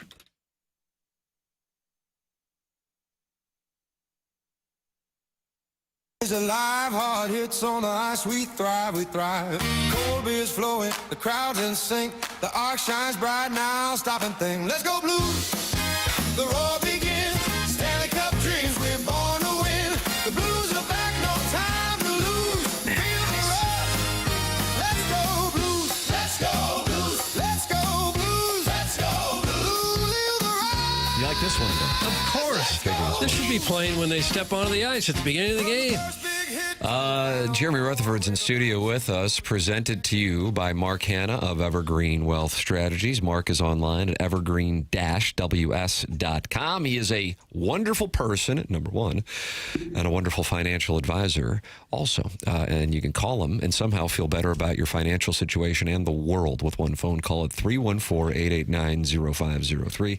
The purpose for having a financial advisor is so you have someone in your corner who can help you make good decisions to help you get toward your goals, and they help you think about things such as investing, tax strategies, insurance, cash flow, and liquidity so that you can understand your best path forward. Call Mark Hanna and his team at Evergreen Wealth Strategies at 314-889-0503 or go online at evergreen-ws.com. Can't say enough good things about Mark Hanna, who sponsors Jeremy Rutherford, who has brought in a legal pad, Doug, to handle these two-part questions. Morning, Really? JR. Two-parters. Hey, morning. I do have a question. How long has this show been going? 21 years. Doug would like it to go 50. That's his target. I'll be about 100 then. 21 years. Yes. So if I started with you guys last year doing these hits, I waited 19 years as what I think is a legit reporter trying to get on the show. That's about the right time, though, because we want to make sure that people are up to our standards. Yeah, until today, we take a junior from the University of Mizzou. Oh, no. Now we got a problem, who Martin. you think is an AI guy. Oh, no. Now we got a problem. And he gets on the show right away. Now we're getting Read the Riot Act in here. Doesn't feel good. Yeah, We've kind of given into the current journalism climate, okay? Yeah. We had Nan-Gay as our hockey expert there for a while. And he did a wonderful job. And he still texts in with astute observations. You know that, Nonling, don't you? Yeah, tell him to text me more. I'm looking for more astute observations. He really does have some good stuff. Yeah. Jeremy Rutherford's taking your astute observations and two-part questions here on TMA 101 ESPN. 314-399-9646. Harrison's brother Master is already unhappy, JR. I don't know if you heard that while you were out in the green room here, but he's got a two-parter. He is not happy. Number one, with your column in which you said that Blues fans will actually want to keep Justin Falk. And the second question was, do you think Jordan Kyrou will actually go below the goal line to win a battle one time this season? Those are his two questions. He is off to a good start. Well, as soon as you started saying Harrison and the question was from him, I started writing down Falk because I did hear the segment. Falk and Kyrou. Hey, listen, you guys nailed it. That's a situation where they want us to do the bold predictions, right? Well, how bold can you be? If you make them too bold, they're pretty ridiculous. But after about 4 or 5 of them, you get to a point, you know what? I better make some of these bold. And I felt like, you've heard enough from fans, like you guys talked about earlier with Jay Bomeister, Jordan Kyrou, Colton Parayko, that, Falk seems to be the guy at the moment. And I felt like, you know what? How about he plays well for 2 or 3 months? And fans are saying, you can't trade this guy. He's been solid this year. So tried to deliver on the boldness. Did you? I don't know if you heard us discussing it. The target of Blues fans over the last approximate decade. Martin and I, we were on the same page when I asked him what he thought it was. About a decade ago, a little less. It was Bomeister, then it went to Parayko, then to Kyrou. Do you agree with that? Are we missing anybody over that? No, I think you got the big ones. I mean, yeah, of course, there's like a Zach Sanford in there. I think you can mix him in there. But I think for the most part, those are the big three. And it's always led to the question I had. I'm sure you guys think about it too. Is like, does there have to be somebody? Like, is there always going to be somebody? After Justin Falk, are they going to zero in, on somebody else? And I say they, guilty of it too when you're critical of people in the articles. But it does feel like in this city, and I'm sure a lot of pro sports cities, that you find that guy and go after him. But I will say this might be good news for Justin Falk and for my prediction, because each one of those guys that you mentioned came out of it, right? Colton Parayko, Jay Bomeister, even Jordan Kyrou. As I look at the roster here to start the season, there's very little turnover from last year. Only Bjugstad, Suter, and Maylou are the only new guys that they didn't have at the end of last year. That's kind of low, isn't it, as far as turnover year to year? Yeah, and they had a number of guys still under contract for this year. I think what they really wanted to do was bolster that center depth, and they did that with Suter and Bjugstad. And you guys, I'm sure, noticed yesterday, or maybe not because the show was before the practice, but they switched Braden Shen back to the number 2 center. So Pius Suter had been playing there in between Holloway and Kyrou. Yeah, what do you make of that? Because one of the questions I was about to read is who do you think that the top 2 lines are going to be? So what do you think it'll be, number 1, and then number 2 led to that? Yep, so it's going to be Buchnevich on the left. It's going to be Thomas in the middle and Snuggerud on the right. And then that second line was Holloway, Suter, and Kyrou. And yesterday they flipped Suter and Shen, so now it'll be Holloway, Shen, and Kyrou, which is what it was last year. And not to nerd out on you with the stats, but 5-on-5 goals for and against for that line, that Shen line with Holloway and Kyrou, 29 goals for, 14 against. So they were really good last year, 5-on-5. And we asked Jim Montgomery throughout camp, hey, what gives with Suter and Shen? Who's going to be the opening night number 2 center? And he said, well, we'll see. And yesterday he switches to Shen, and he said it was just kind of a gut decision to go back to the captain. JR, will the Blues be above 500 at Thanksgiving? And second, have you spent any time in L.A.? Lower Arnold. That's from Rusty Shackelford. Above 500, they better be, because this team needs a good start. If you're talking, by November, this can't be a situation where they're chasing, trying to win 12 in a row at the end of the year again. And I think, what we've seen in camp. That's a mission, right? Right out of the gate. It's got to be. It's got to be. And, we talked to Jim Montgomery and the players about the camp, getting off on the right foot. And he feels like they covered everything they could in camp. So you got Minnesota Thursday, and then quickly you got to go out to Calgary and Vancouver. But it's imperative, as it is every year with every team. I get it. So I'm stating the obvious. But it's a deal where this Blues team, after what happened last year and the momentum that they gained going into the playoffs last year when hardly anybody expected it, to get off to a good start this year. And then, my actual return address is Imperial, but I drive through Arnold every day. In fact, Tim, what did I send you the other day? A picture of the water tower where I have to go every Tuesday to pay my bookmaker, who's a junior at Fox High School. And right as I brought it up, you were driving past it on I-55. Yeah, and we don't need to get into, all the rage, but still bummed out that they painted that thing. Wow. Yeah, a lot of people still are not over it. Jared, what's your division breakdown? I know one of your bold predictions was that the Blues could finish third. So did you have Colorado, Dallas, 1-2? Yeah, who's in their division, Marty? Tell me so I can write it down. Okay, you have the Hawks, who are always bad. Nice. And then Jackson will help here. We have Utah, formerly known as the Phoenix, right? Jackson. Hey, and I was Detroit. No. Oh, no. Detroit. Oh, no. Oh, no. Are we talking about divisions? Yes. Never mind. What Columbus? division is Detroit in? Columbus. Winnipeg. Detroit, Columbus. Son of a so-and-so. Who do you think's What's up? the problem? Who's down? Yeah, this year? I think Dallas has a coaching change, but I think that they still have the roster. They get the goaltender Ottinger, and I always like Colorado. I mean, they might not have the goaltending, but I think anytime you got McKernan on your team. Winnipeg is the team that I don't know about. Like, they lost a couple pieces, and I still think Hellebuck in the postseason isn't the answer. So I think that the Blues could slip someone there. I know that Minnesota is kind of climbing, and they got their big star under contract. So is there going to get some positive momentum out of that? I don't know. But I think that the Blues have a chance to finish third, like we said in the bold predictions. JR, with the recent numbers coming into this program on fan BMI, will any promo nights be affected given XL no longer will work as the standard size for shirts and jerseys? And number 2, can you tell all the Jeffco parents to stop getting overly excited about their daughters going to a homecoming dance? It's not a wedding. Their date will be pumping gas in 2 years anyway. And your used minivan with some LED lights and car window paint isn't helping your county's image. Doug, that's Carlos Spicy. Yeah, I figured it was. Can I vote for that for the winner of the day? That takes the cake. Send that in at 10:55. Yeah, you could win yourself Almost an email nobody today. actually pumps gas anymore. In Jersey, they do. Do they really? Can't pump yourself over there.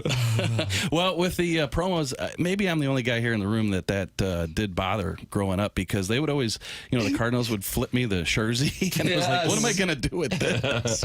Extra large won't fit you? Even back then? Third grade, maybe. Yeah. And then, boy, you're right. They're, Jackson, do they make as big of a deal about homecoming proposals, pictures, Hoco posters, signs, and the Ladue? For sure. Oh, is that right? Really? Oh, yeah. It's a you whole and Private to-do. Citizen Pete made a big deal out of it? He's DB proud. Milk Dud. When did the whole poster thing start? Yeah, when did was that going on when you were in high school? For sure. Oh, Really? yeah. Big time. Goofy little poster, and you ask, super awkward. But it was like a rite of passage almost. Yeah, I do recall, I went to Lutheran South, and I asked a girl to the prom in between classes, and she looked at me kind of befuddled, and at the last second, she goes, yeah, sure. I knew that she did not want to go with me. So I'm stirring for the whole next hour, like, look what I did to her. I put her on the spot. She said, yeah. So I see her in the hallway, the next hall pass. And I said, hey, listen, if you don't want to go, you don't. And she goes, okay, that sounds good. She immediately took you up on that offer. No, you shouldn't have tried to double check. Hey, JR, is there anyone you think the Blues may trade for mid-season? And secondly, if you could kiss any past or present Blues player, who would it be? That's from Warren County. God. I feel like you've answered the second one a lot, but if you want to revisit it. I've answered that one a lot. I feel like I've answered Not enough. trade more than a lip-locking question. Mano Rayom never played for the Blues, did she? She did not. She played Pascal. against him. Yeah, but Pascal did the brush. But she would have been the answer had she. I should have definitely been the answer. I'm gonna answer the second question first here, and go with your guest from yesterday, Big Walt. You'd like to? Yeah, that'd be hot.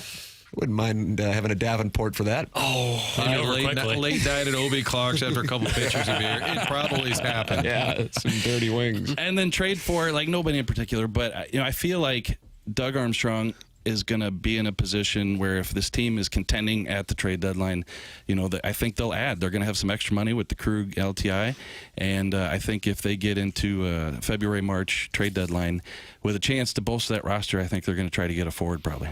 Looks like Carlos Spicy Wiener's text has agitated some residents.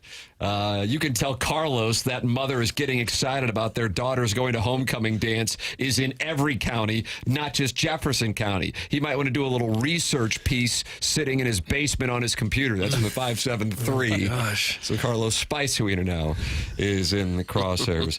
JR, Pavel Buchnevich has not been discussed much this offseason. He is critical to the success of the club and has 2 down years. Your thoughts, please. Yeah, we're going to do a podcast here coming up this morning, and I think we're going to pick our player who we think is going to have a good year. And I told the guys, let's not go with the obvious player Dylan Holloway. I'm going to go with Pavel Buchnevich. Because I just think that last year, going into the year, so much talk about playing center and faceoffs, and are they going to move him back to the wing? And Jim Montgomery comes in and says he's a winger. So he starts his new contract this year. He's coming off of, like you said, a couple down years. He scored 30 goals a couple years ago when Jim Montgomery was an assistant here, and he knows that he's got to get going for this team to be better. So I'm going to go with Buchnevich. And you're right, there hasn't been a lot said about him, just because I think there's so much hype about Holloway and some other guys, but I think Buchnevich is going to be a player that if this team's going to do well, he's got to be part of it. And Sundqvist is week to week with his injury. Who steps up and gets his ice? Yeah, so they said week to week, but Doug Armstrong followed that by saying it's more like a week, and then Jim Montgomery said it wasn't the hip or knee, so it's kind of muscle related. So they feel like he'll be back soon. Might just miss these first 3 or 4 games. And then it's interesting. So Sundqvist was going to center the 4th line.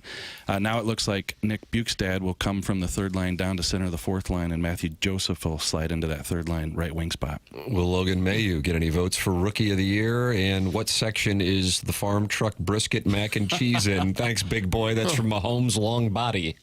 Logan Mayu, Rookie of the Year. I think that he's going to have a hard time getting votes with Jimmy Snuggerud on this team. I think Snuggerud, as the bold predictions Yes, Calder will win the Calder Trophy. And the farm truck is in the 300 level, and they're going to kill me by forgetting the section 317. Yeah, I feel like that you might have a YOLA deal with them. That's my read.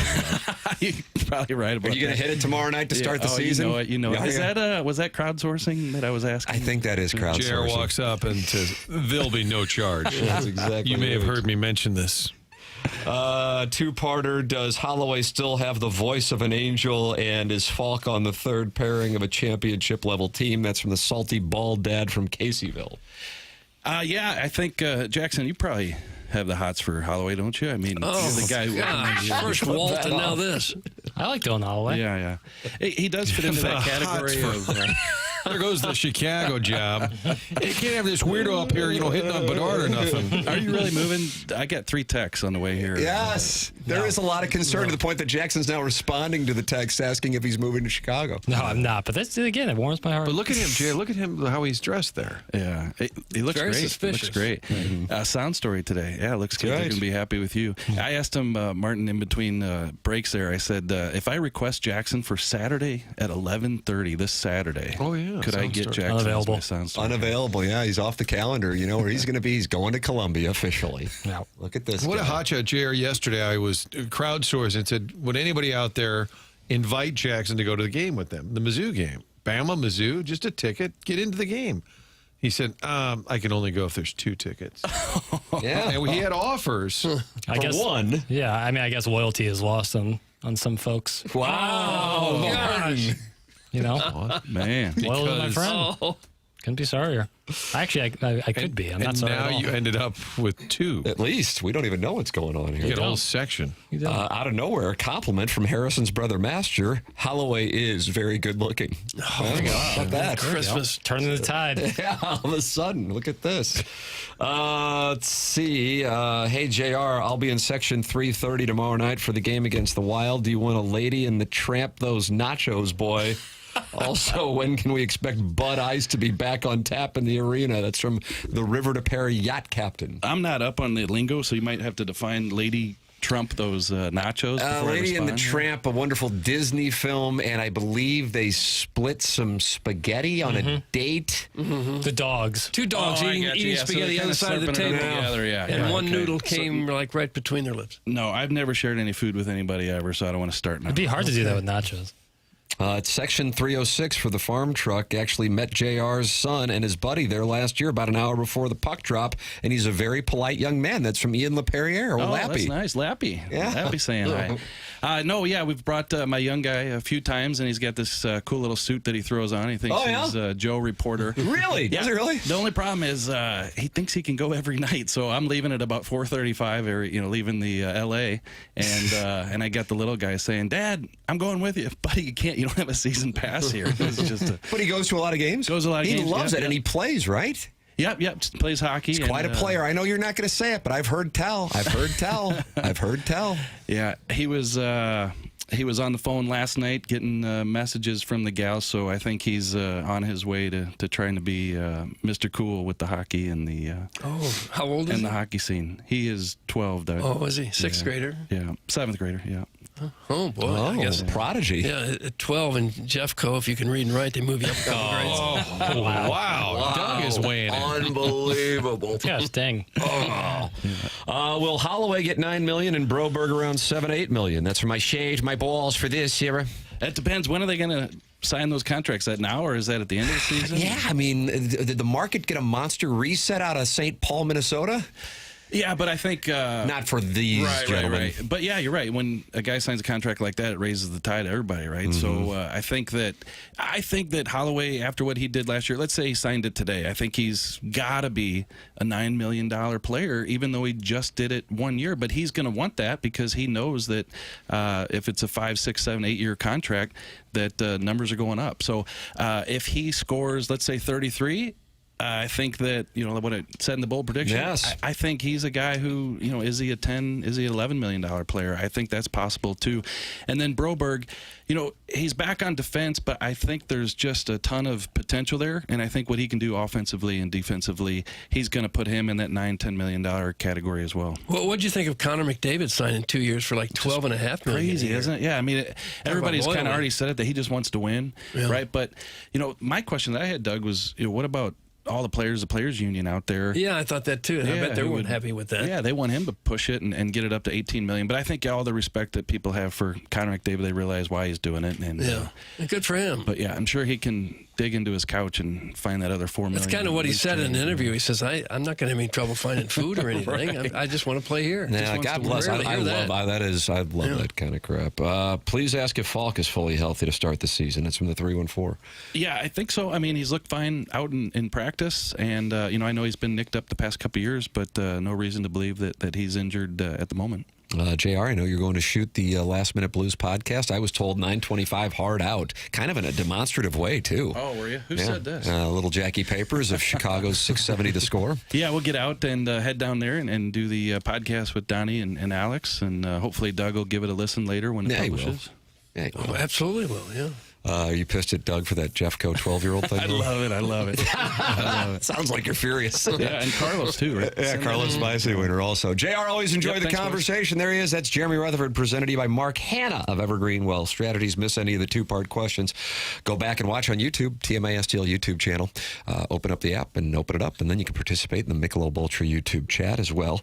And then you can text in and do so at 314-399-9646. And Doug, you can also call in the Callier and Thompson phone lines. You know anything about Callier and Thompson? I do. I think a lot of people do, because this is a St. Louis business that's been around since the 1950s. I can't imagine how many homes that they have improved over all that time. Probably in the thousands, I would think. Their people have more than 165 years of combined experience making your kitchen, bathroom, basement remodel, everything look like an absolute showplace. It's hard to know who you can trust to be in your home and who's going to be there to back up their work. Callier and Thompson stands behind every job that they do, and during the process, they are always available for you. The Callier and Thompson team cares about the work that they produce. For them, it's more than just a job. They take great pride in all the work that they do. Their core values are summed up by simply doing the right thing. Might cost them a little extra time, a few extra dollars, but that's what sets them apart from the competition. When you have Callier and Thompson come in and gut your kitchen, or just do a minor redo, it's going to be done right by seasoned professionals who have done this for many, many years and will do it better than anyone around. They've got all kinds of 5-star reviews. Well, here's one now from Susan Yu. Hello, Susie Q. She says, everyone entering our home was courteous and professional. The lead carpenter from Callier and Thompson was polite, patient, and very talented. He kept us informed. Excellent experience. Beautiful result. And you'll be singing the same kind of song if you have Callier and Thompson come into your home and do what they do to make your home look its absolute best. Callier and Thompson on Manchester and Baldwin, next to Uncle Bill's Pancake House. Come home to quality online at CallierandThompson.com. There it is, 314-974-0101. If you call in, we're looking for your height, weight, zip code of residence, and net worth. Mr. Lick says you cannot include home equity in your net worth because St. Louis doesn't have enough money for the property to be material to the net worth. So okay. I'm just telling you what's going on. 314-974-0101. Email in for our design, air, heating, and cooling email today, the morning after at InsideSTL.com. The program's called TMA. It's presented to you by Brown and Crouppen on 101 ESPN.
Boy, this guy's just taunting us.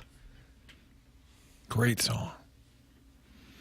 Martin, do you think it's a double entendre, though, for recreational drug use? And how do you explain it to your children? Tripping on by on LSD. Yeah.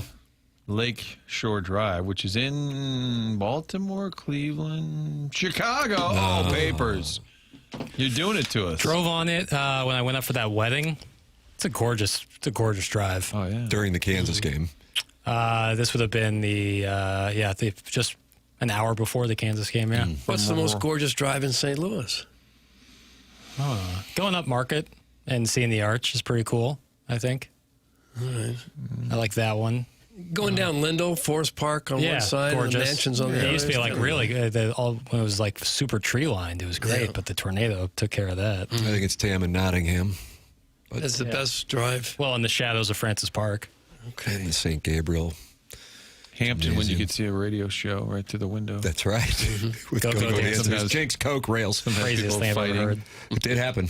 TMA 101 ESPN programs presented by Brown and Crouppen, Mark Hanna, Evergreen Wealth Strategies, 9 o'clock hour. Martin, you were making the observation that this little Jackie Papers has all kinds of fun with audio, and we've only gone to a couple of them. Are you looking to call for one, or do we want to trust Chicago's own? Well, we've got baseball, Yoff Talk. We've got College Corner, which we touched on Mizzou. And but we haven't heard from Coach Drink. They had the Tuesday day at them. Let's rip through some Mizzou talk. All right. Papers. What's your first choice? Let's talk about the secondary, which I think is a lot of concern, an area of concern for Missouri fans. Here's Eli Drinkwitz on the Missouri secondary. That was really component number 2 for us, improvement, improving in our zone cover. We've given up a lot of explosive passes in some of our zone stuff, so trying to make improvements to our zone distribution, and then we've had really too many penalties in the back end too, and so trying to get better at not utilizing our hands in inappropriate ways. Clip that off. That's on the football field. Describe that one. I think I heard a media laugh. Yeah. Big time. Mm-hmm. Big time. Add it to the library. You have a library of media lab? Sure do. Bo Prabula talking about getting the chance to go up against Roll Tide, how he can improve. I think, just been a solid start. I think just continuing to be consistent. And I think, in the bye week, just working through different things as far as, footwork, kind of adjusting different things that I think, can help me in the pocket and, just pocket awareness and different stuff like that.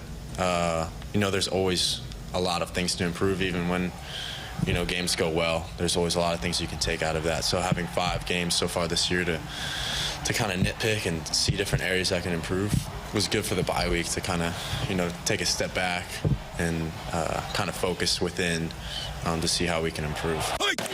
Oh, gosh. Wow, a lot of action in the trenches. It really was. I even heard crowd noise in the background of that. And I also have Ohio State's coach Ryan Day talking about Illinois. I haven't heard this. I'm intrigued to hear what he says about this. And he's talking about Illinois and how he doesn't really hold the Indiana blowout against ILL. I wonder if he's talking about that secondary situation. I don't know, because I'm curious on it. Let's hear Ryan Day on ILL. Pitch the game, throw it out. It's not who they are. I can't quite explain that game. I know Nebraska had the same thing that happened last year and then came in and played us all the way to the fourth quarter. So throw that film out. Don't even barely look at it, because to me that's not who we're playing. They, whatever it was in that game, it's an outlier. So we're going to look at the games that were played prior, what they did last year, what they've done the last 2 games. Brett's again one of the better coaches in the country, and he's a resilient guy, and they're a resilient team. So I think it says a lot about them to rebound the way they did, get a win against USC, and then go play the way they did last week. So, we all know that going through a tough loss can bring a bunch of people together. I think they've done that, and so we know we're going to get their best shot here on Saturday, and we're going to talk about that today, and we've got to have a great day of practice. Yeah, that's a good way to look at it. Yeah, and if anybody knows it, it's him with what happened Sometimes games just get away from you. It happens at every level of sports. Yep. Everybody combined. What can go wrong does go wrong, and the other team's rolling, and it just snowballs. But I would look at the tape if I'm Ohio State and see if there's some things we could perhaps take advantage of. Mm-hmm. A lot of slant routes. Before, if I'm Illinois, I throw the tape away. But if I'm Ryan Day, they're probably looking at the tape all day. Oh, yeah.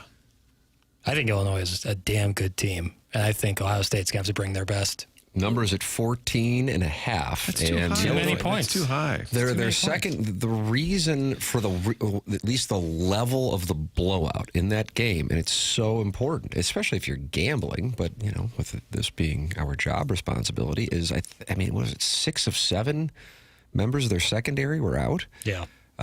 Some during the game, some before the game, some suspension, most injury. And so, yes, you were talking about the slant routes. That's all that they did. Yep. So it's how much do you buy into that? Because the reason why Indiana shot up the rankings is because of not just beating Illinois, but beating them the way that they did. So then when you look at Indiana for one of the glamour games of the weekend, it's where game day is going to be. Indiana's only getting 7.5 in Eugene. Do you buy in to Indiana, or are you going, okay, Illinois was not really Illinois, and then do you then apply it to how you handicap Illinois, Ohio State, and that number being 14.5. As far as Heisman odds go, the 2 local teams playing a large role in these Heisman projections. Doug, do you want to take a guess as to who the favorite is for the Heisman Trophy as of October 8th? 2025 per FanDuel, sponsor of the Spread Zone. I don't. You won't get it. So. No. Can I have initials at least? DM. Slide into him. Duke Mulligan? Nope. Who's he play for now? He's off this week. Dwayne Mahoney. Second letter, first name. A. Dave. Third letter, first name. N. Dan Mullen. Did I get Dan right? Dan's not a jackass. Danny. Daniel. Fourth letter, first name. T. Dante. There you go. Dante is right. See, this isn't that hard. Okay, second letter, second name. This guy wears biker shorts.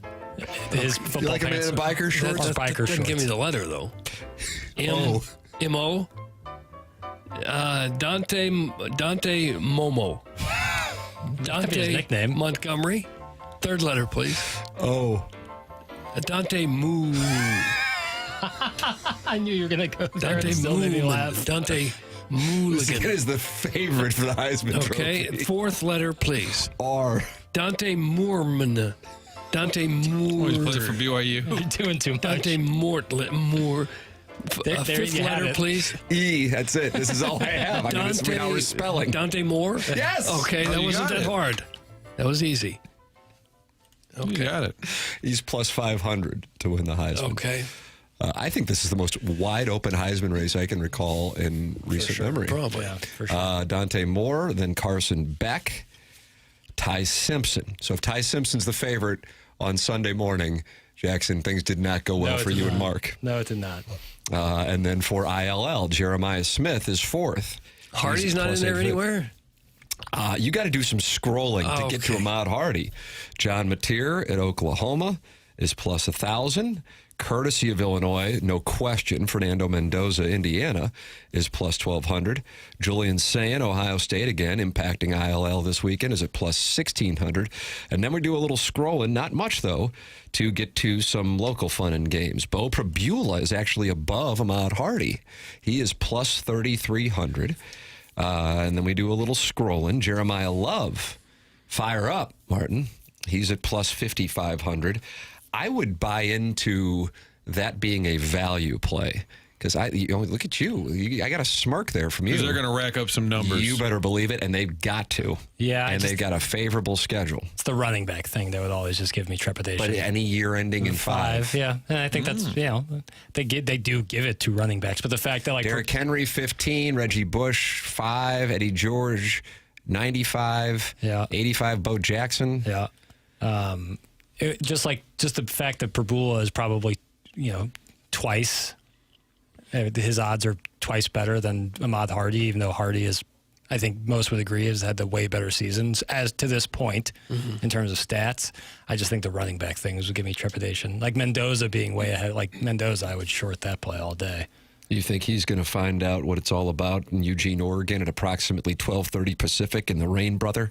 No, I think Indiana's really good. I just think that they're a great team overall. I don't think he's the one like necessarily elevating them to top 10 status. I'm not saying he's bad, but it's not a lot of deep balls from what I've seen from Indiana. It's a lot of, like we said, slant patterns against Illinois. For those of you on FanDuel, and I'm glad to say that I think that's a large number of you, I do not see Ahmad Hardy. Yeah, he's been like missing on a lot of lists, on a lot of odd What sheets. kind of Shishawala list is it? I mean, and I'm not mocking at all Luke Altmaier, but I think even Illinois fans would go, yeah, Ahmad Hardy would be. Luke Altmaier's on there, and he's at plus 30,000, by the way. I don't know what the hell to say about that. I just think that's a miss. My premise is this: Altmaier may be the guy. Or take your pick of Sayin, or take your pick of Ty Simpson, or take your pick of Bo Prabula or Ahmad Hardy. One of the names involving one of the two local teams or their opponents from this weekend, because of the magnitude of these games, will climb, because one of these Heisman candidates is going to play a role in their team getting a big win. It cannot not happen. If you do it on a stage against Alabama, whether it be Prabula or Hardy, you move up the list. Or in Hardy's case, you get on the list. And if Altmaier were to have the kind of game that he had as he did this past weekend against Purdue, and he does it against Ohio State in a win, Altmaier shoots up from plus 30,000. Yeah. Do you put any faith in On3, that website? Yes. They've got Hardy as number 4 on the Heisman That's race. why I cannot figure this out. I am going to Bovada, which I may or may not use until we get this video poker thing taken care of. And he has been on Bovada. Texter's saying that Hardy is 30-1 on DraftKings. Okay. I think Carson Beck would be my favorite.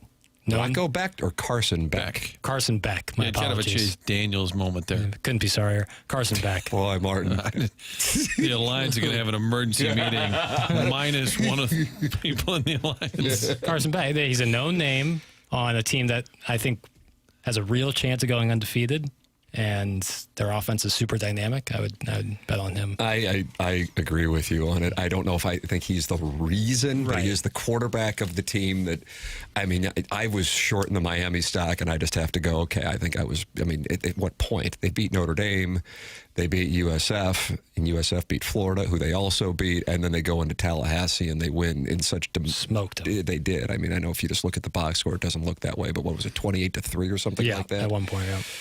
You can't ignore that, and the defense giving up some points in the second half's not on Carson Beck.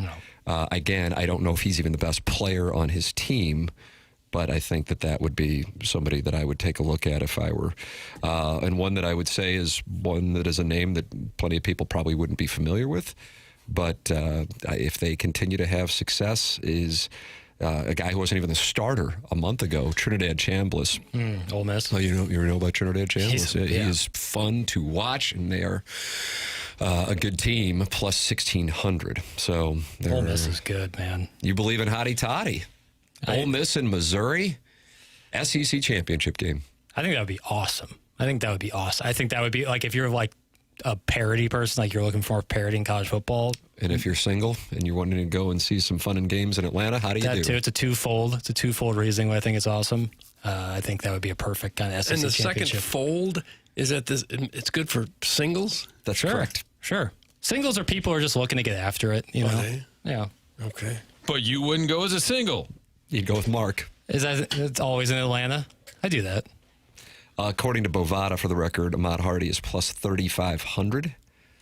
And that puts him 16th on Bovada's rankings. Prabula is plus 3,300. Diego Pavia is ahead of Ahmad Hardy. I think he played his way out of that discussion this They still have a last week. chance. I don't think he does. Pavia? Yeah, I don't think he's got a shot. I mean, for a Ty guy, Simpson was much better than he I was agree last with week. that. And again, it's into the weeds, but that first fumble, I mean, the interception was bad too, but the fumble for a guy who runs and protects the ball so well, he was carrying it like a loaf of sandlot bread. football. Yeah. And that's what I hated seeing. I mean, I wanted Alabama to win just to create a bigger deal for this coming Saturday, but God, I'm just like, oh, that's such a self-inflicted wound for a guy who's been so damn good and really the key to that program's turnaround. So Matt Hardy on Bovada, for the record, is plus 3,500, but I don't see it on FanDuel.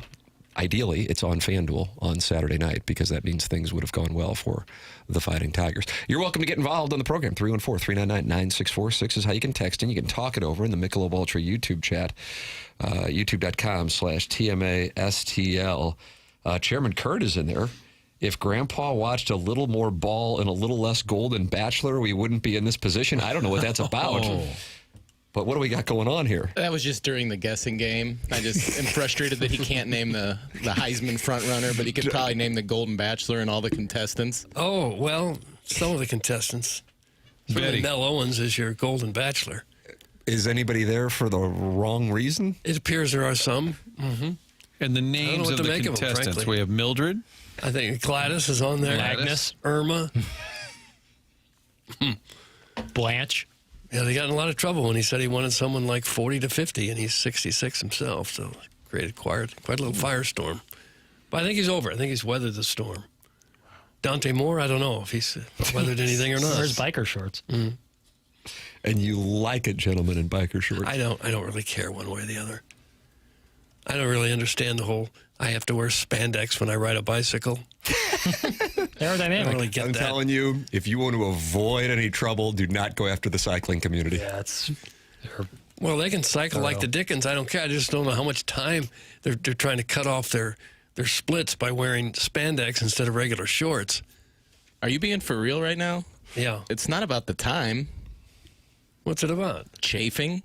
Chafing? Protecting your legs. Regular shorts, you chafe? Oh, God, yeah. I've never chafed because of a pair of shorts in my life. How much cycling have you done? Well, no competitive cycling. You're telling me just riding the bike with regular shorts causes your legs to chafe? I ask Jackson. He does some cycling. What's he wearing? I wear regular shorts, but I would say I'm doing some light cycling. How about the chafing? I seldom chafe. See there? Yeah, but I powder up. Also, Breaking Away is a great movie, and people should watch that if they like bicycling. Cutters. Yeah. Okay. Always gets back to promoting the podcast. No, I'm not talking about a movie, boy. I'm just saying it's a good movie. Dennis Quaid. Anybody else of note? Daniel Stern. Daniel Stern. Yeah, Daniel Stern's in there. Paul Dooley. Derek Dooley. Yeah. And the dad was just irate. Dad looked a little like a young Ned Beatty. A little bit. Kind of. I could see that. Oh, is he sodomized up against a tree? Oh. Wink. James Carlton wasn't in that, but he is in my mental Rolodex as being the greatest insurance agent of all time. And I think a lot of people, including Jamie Rivers, would agree with that. Jamie Rivers made the switch a couple weeks ago, and he couldn't believe how much money James Carlton was saving him. 314-961-4800 to go online at carltoninsurance.net. Has your insurance gone up in the last year? Give James Carlton a chance to save you money. Do you have kids under 25 on your insurance policy? Well, this is where James has saved TMA listeners the most money. Just go online at carltoninsurance.net. But if you want to call and spend, I would say about 120 seconds to spend what could wind up being thousands of dollars a year, I would recommend it. You're going to talk to somebody live in Webster Groves right now during business hours. 314-961-4800 to go online at carltoninsurance.net. If your insurance costs a leg and an arm, call James Carlton, State Farm. The program's called TMA. It's presented by Brian and Crouppen on 101 ESPN.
Ba-da-dee-da-ba-da.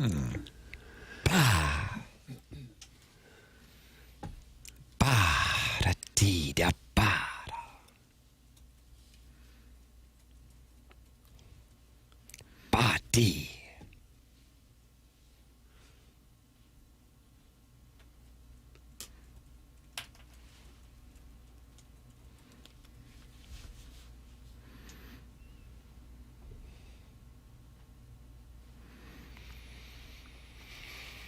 It was a good run. Second longest running TMA producing history next to producer Joe. Is that right? Yeah.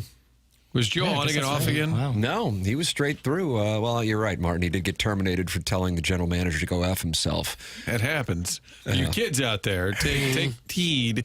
That doesn't always go well. Sometimes they'll say that's insubordination. Sometimes. So he was gone, and then he was back. Then he was back. But overall, nearly a decade for producer Joe and Miss Jackie Papers. Is it 5 years? Was. 5 years. Was. And you are not going to Chicago for an interview despite being all dialed up, and yet every song you've played has been Chicago. I think it's a good. There's some good tunes I've played. These are just a good excuse to play some good tunes. No, I kind of agree with that. Yeah. I have to tell you that. How about that song "Sweet Home Chicago"? I really don't enjoy it. Nothing to do with Is that Chicago. by Bob Johnson? It's that kind of like the Blues Brothers would do it. Yeah, right. Sweet Home. What's the Cubs song after they win? Go Cubs, You go. love that song. I do. I like Go Cubs Go. They played it hear it 4 today? o'clock. It's the W. I think they'll win today. 4 o'clock, Wrigley Field. 4:08. Sorry. Take some time off. Brewers, Cubs. Can the Cubs get back in that series, Doug? What do you think? I think they can at home. Over under how many baseball games we have tomorrow, Martin? There could be 4. There could be 0. Hello again, everybody. Well, hello, everyone. I think the Phillies will get a win. I think the Jays will win. Nola's going up against Yamamoto. Nola has not had the greatest year. So I'm going to say, you asked how many games will be. Seattle could close it out. I'll say there'll be 2. Okay. 2 tomorrow. That's probably what the bell curve would tell you. Nola's last start, he went 8 and only gave up 1 run, but his 2 starts previous, he gave up 4 and 6 earned runs, respectively. So, had a 7.53 ERA in the month of August, and a 5.04 ERA in the month of September. 7.98. Before that. So, with that all said, he's going to have to deal with that Dodger lineup as the Dodgers look to close that out and go to the NLCS yet again and set up a showdown that I would imagine the networks would enjoy if the Cubs could somehow come back and win it. Or you could have a David and Goliath, little old Milwaukee and their little old payroll going up against the big bad Dodgers. We'll have to get Keith from South Milwaukee to call in just to talk about his Brewers. That's probably who it'll be, too. Milwaukee and the Dodgers. I'll tell you what, I'm excited for this Brewers series. Well, yeah, I think everyone is. They met a couple of years ago. I think Kershaw closed them out in the CS. Doug's Plump Twinkie has just released a 10-unit play in the Air Comfort Service text inbox. Really? Nola is going to shove. It's a 10-unit play. That's from Doug's Plump Twinkie. He's going to shove. Okay, that means he's going to pitch well? Charlie Marlowe loves saying somebody's going to shove. You like that term? Yeah. It's pretty subjective, though, isn't it? Like what falls under the category of a shove? Like, I think quality start's like a real stat. All right, if Nola goes 6 innings, 2 runs, did he shove? He certainly got a quality start. Yeah. That's a shove, I think, in this situation. Martin, I need to issue an apology. Earlier in this segment here on the morning after on WXOS 101 ESPN, I said there was a possibility of 4 games tomorrow. But the American League has the day off. Right? I did not realize that for the 4th time since the conclusion of the regular season 10 days ago, these playoff teams will have a day off. The American League will be off tomorrow no matter what happens today. I'm going to take some time away with Doug and Mark. So I win. I said there'd be 2 games tomorrow. Yeah. Although I guess theoretically there could be 0. There could be a closeout by the Dodgers and the Brewers. I actually think the American League teams on the road today. I think the Blue Jays and Mariners will finish off their series. Wow. That'll wrap it up. But it sounds like all of us need time off for the things we've said today. Yeah, and Jackson's leaving. So I mean, no I one guess left. We'll play TMA Best Of. Well, the guy If I won. say intro, are you no doubt first ballot? In what sport? I think the caller who wanted to come down and see us on the show, and we always said, no. Right. This is your chance. You can actually come down and host. 7+ innings pitched, 2 or less earned runs is shoving, Doug. That's from Doug's plump Twinkie. I didn't know that was an official stat. Is that a reference to poker? Like shoving all in? That's a nice question, actually. I don't mind that crowdsource. Yeah. I'm trying to find out. I knew that it meant would pitch well. Boy, let me tell you something. If Aaron Nola goes 7+ and 2 earned runs or less against that group today, God bless him. Tip of the cap. That's a hell of an accomplishment. Hell of a shove. That's a hell of a shove. That's exactly what it would be. Cubs have an OPS of almost 900 against the Brewers starter in his 3 starts against them this year. That's from the St. Ann Cubs fan. So the St. Ann Cubs fan likes the Quinn Priesters on the mound. Right. For the Brewers. Roll Tide can shove their history up their hoop. That's from the Harry Hog. It was really good last few weeks. People are still mad at Doug for liking the song "Go Cubs Go." It's kind of a fun little thing to sing after a I've game. said that isn't it? before. Yeah. I think the Cardinals need a song like that. I do play the cello. How about that? Why don't we just say "Go Cards Go"? Steal Go it. Cards Go. Yeah. And just say what? What are you talking about? We just came up with a catchy little jingle. Bill Reloaded, on the other hand, is taking the Dodgers money line. 15-yarder for Bill. That was Bill. For Bill. Back to cycling. Sharon and Clayton says. New segment papers. Back to cycling. Right after sit and giggle. Chafing while cycling has to do with how big your thighs are and if you have thigh gap. If you're a quadzilla, you will chafe. If not, you won't. In other words, it's about girth, which I think the panel can relate to. Wow. Quadzilla. Okay. I think they're saying the fats are the ones that are getting the chafing. Yeah, I got bird legs. But again, I'm a casual cyclist. I have a flat tire on my front tire on my bike, and I don't even have the heart to pump it up. That shows you where months at a time. Where my interest is on it.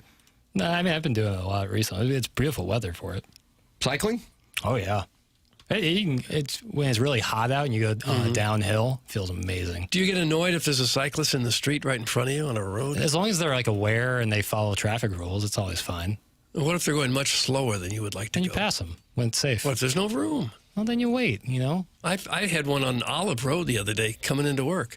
There was a guy in the right lane just bicycling down, going about 15 miles an hour. Yeah, nice. I mean, it's not ideal, but, it's a mode of transportation. They're allowed to be on the road as well. Yes, I understand. Can we please talk about the MLB playoff schedule? Scheduling playoff games during the day is a brain-dead decision. The vast majority of fans only care about their team anyway. Every game should be in prime time in a home city. Fans who care about watching other teams will have 2 screens up in their living room or be at Cyberg's with all the games on at once. That's from the 314. Okay. There's a lot there, but I agree with the meat of it. I do think daytime playoff baseball is lame. No, come on. And when it's at night, everybody says, oh, it's too late.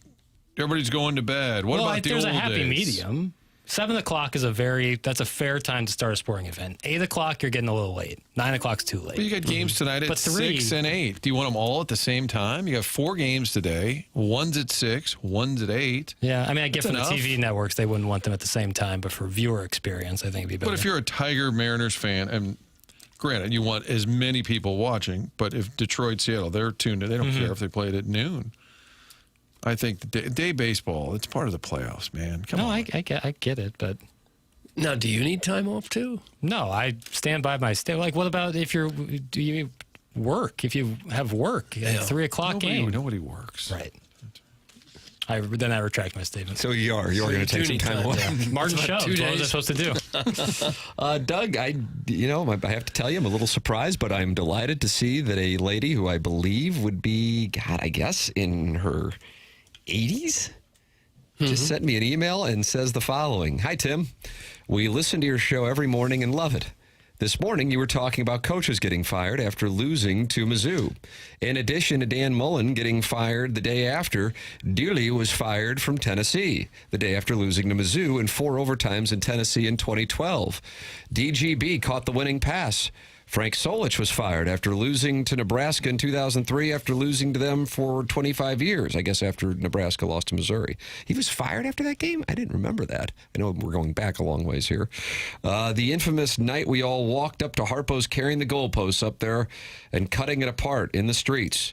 We were at all these games, and it's hilarious. I tried to text your show this morning, but I couldn't make it work. Have fun with that 3-year-old at the game. We have had season tickets for 30 years. Doug, that's from Diane Bloom. My husband's Herb, and I guess he's class of 64, so maybe that means she's not.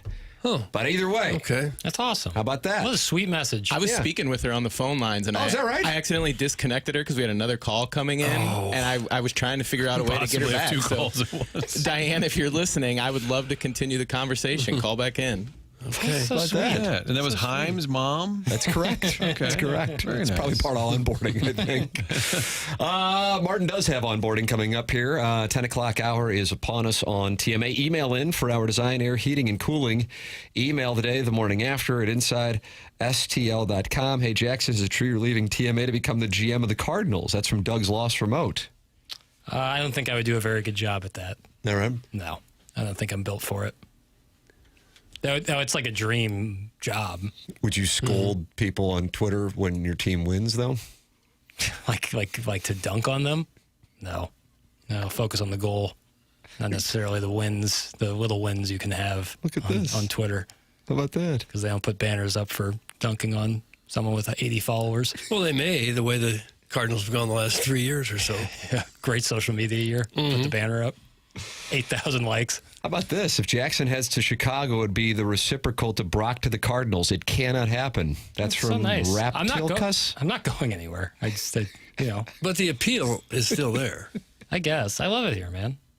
Can I ask you a question, though? You are dressed up because you have a big interview later in the day here in St. Louis, not in Chicago. Right. But you've worn the sport coat the entire show, which you could have just... Even though the sun is just pounding down. I'm saying you could have had the coat off to the side. I don't think I look good with just the shirt. Oh, okay. I think the jacket really completes the outfit. So it's jacket or topless? Essentially, yeah. So for the YouTube audience, you decided to stay dialed up. Well, yeah, I respect think that. I look better with the jacket on. It's a complete look. I honestly feel naked without the tie. Really? Is that right? I like a tie. It's You're old school, man. unpopular, This but is it's meat and potatoes guy. I like a tie. Who was the big guy in boxing that used to wear a sport coat and no shirt underneath it? In boxing? Yeah, he was like a promoter or manager. Sounds WWE. No. He was big in the boxing world. I forget who it was. Not Don King, obviously. No. But it might be a look that you could embrace. I like that idea, man. Don King's still Topless with alive? his He is friend of the program, Martin, and many my God. times. topless with a sport coat on is like the walk of shame move you do in college when you had a date party or something and you leave someone's apartment and you're walking home and it's 95 degrees out in August. Exit in 500 South College. Yeah, and you're wearing your sport coat with no shirt on And your underneath. shirt has what, vomit on it or something? Yeah. You can't possibly wear Ties it. around your head. Vomit and horse. Yeah, you're walking home barefoot because you lost a shoe. Sounds very specific. May or may not have happened. Email in the morning after at InsideSTL.com. Design, air, heating, and cooling. Email of the day. Can Jackson take time sharing to Chicago with him? We would always remember his sacrifice. That yappy crow would do well in a bigger city where the traffic noise can drown her out. That's from Arbor Day. A yappy crow. It's not right, but the term yappy is very funny to me. He's also texting in about her detached garage being very Chesterfield. What's the upside to a detached garage? Doug? Detached? Yeah, there is none. The upside, maybe you got more room in the backyard or something. Yeah. I don't know. New builds wouldn't do that, would they? Not very often. No, I wouldn't think so. Doug, a lot of votes for Butch Lewis. That's who it was. Yeah, it was Butch Lewis. Yeah. We appreciate the people texting in. Martin, we will bring the heat tomorrow at 7 a.m. Martin's heading out for onboarding. 10 o'clock hour coming up, which includes the design, air, heating, and cooling email today. Email in the morning after at InsideSTL.com. It is TMA. Presented to you by Brown and Crouppen on 101 ESPN and the TMA YouTube channel.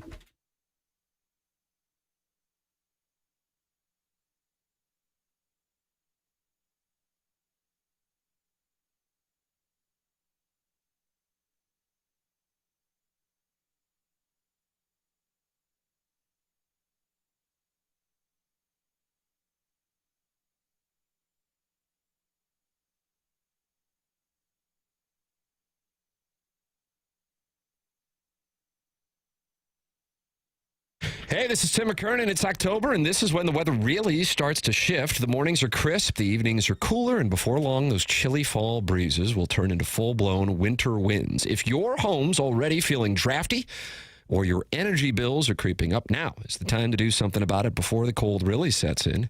And Universal Windows Direct is making it easier than ever with an October deal that is packed with value.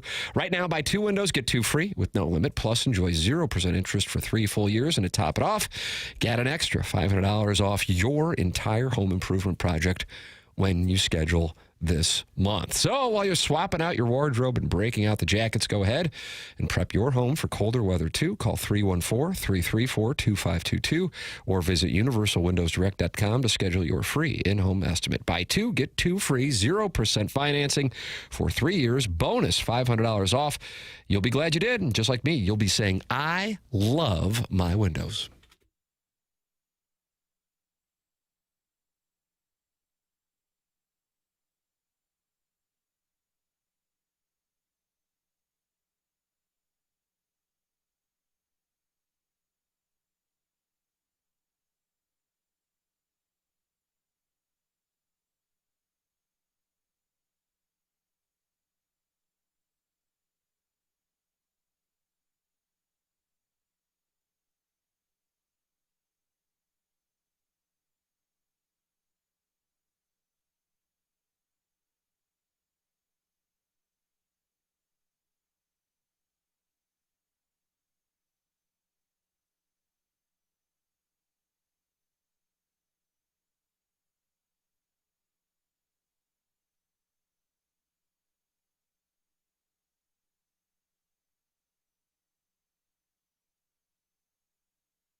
Hey, this is Jackson with a Sports Center update, and that's driven by Johnny Londoff Chevrolet and Johnny Londoff Autoplex. The Arizona Cardinals are fining Coach Jonathan Gannon $100,000 for his sideline altercation Sunday, with his running back sources are telling ESPN's Adam Schefter. That was another Sports Center update, driven by Johnny Londoff Chevrolet and Johnny Londoff Autoplex. See them at londoff.com. Chevy, together we drive. Are you kidding me?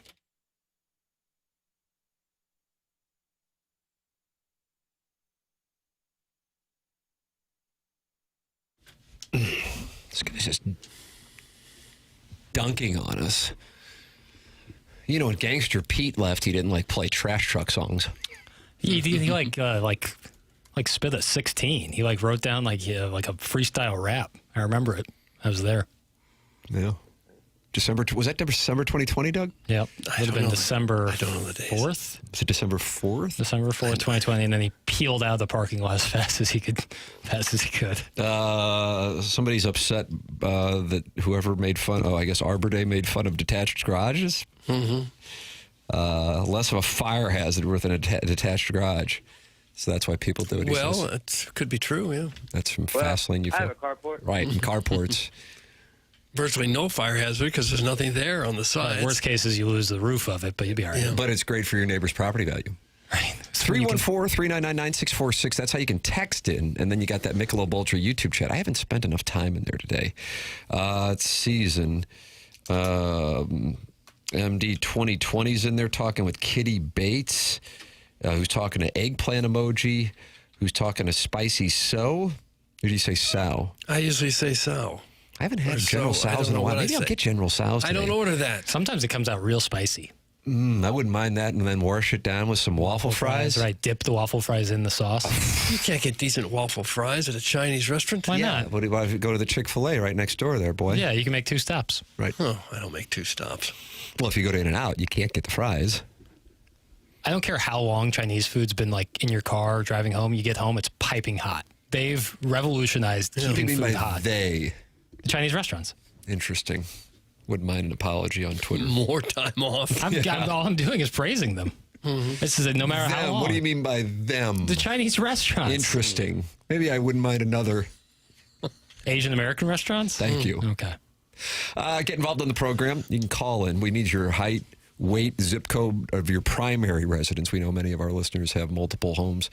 And then, of course, your net worth. However, home equity does not count in your net worth, at least on the purpose of this show, per Mr. Licks, because real estate is not valuable enough in St. Louis, he says, for it to factor in. So these are kind of the things. Hey, guys, I'm going to the Sandler show next Friday. Do you have any recommendations for a nice steak restaurant? I could take my wife after the show. What's open after a show like that in St. Louis? I'm from the Illinois territories. Thanks, boys. That's from the Salty Bald Dad from Caseyville. Doug? I don't think you'd find anything. What, that Max and Irma's that used to be next to KMO? Gone. You might be able to get a steak burger, find a steak and shake that's drive-thru's open. Yeah. That's not a bad idea. There's one by the patron saint of the Peach Fuzz mustache, just on the other side of 44. How late does Ruth's Chris stay open? Jackson, I know that's where you hit, and sometimes dine by yourself, reading a novel. They do have good cream spinach. He goes to Ruth's Chris. I don't get a Ruth's Chris by myself, but I would. And they probably close at 10, 10:30. Probably. If you're not in St. Louis, congratulations. Oh. What are your guys' thoughts on the Arizona Cardinals coach getting fined $100,000 for yelling at the player? Here's mine. It's weak, and that's why we are in the place that we are in this world. Just soft. That's from the 314. Doug, that was just the Sports Center update that we heard from little Jackie Papers. Yes. I talked about it yesterday. I thought probably, this is just a coach and the player, but he did strike him pretty hard. There's 2 angles of the video, and one of the angles, the profile of it, it's a strike. And it's hard. The guy's wearing football. I know. That's kind of. I don't think Jonathan Gannon would have done that if he wasn't in pads. So I thought it was unnecessary to fine him, but the Arizona Cardinals fined him, not the NFL. So okay. Yeah, I don't think it's the. You think that's what they do when they're getting ready to fire a coach? Maybe we'll get $100,000 back of what we owe him. Be an interesting play. I wouldn't imagine he's making. Again, I want to make it clear, this is all relative. He's not making all of that much, so a $100,000 fine, that's a hit. Yeah. You know what I mean? Right. That is expensive. All right, I'll get the information. A hit for a hit. He makes, well, this is nice. It's a nice wide delta. $3 million, between $3 million and $5 million, Doug. Okay. Yeah. Slight difference. And he probably has made pretty good money before that, too. Maybe not that kind of money, but half that. He's a pretty young guy, Jonathan Gannon. So he's 41. Yeah. 42. And he was the defensive coordinator with the Eagles before coming over to the Cardinals. And he's been there in 2023, so this is his third season. And you know what? He was a college scout for your St. Louis Rams in 2009. Okay. Well, that's a clear message for football coaches everywhere. Keep your hands off the players. Right.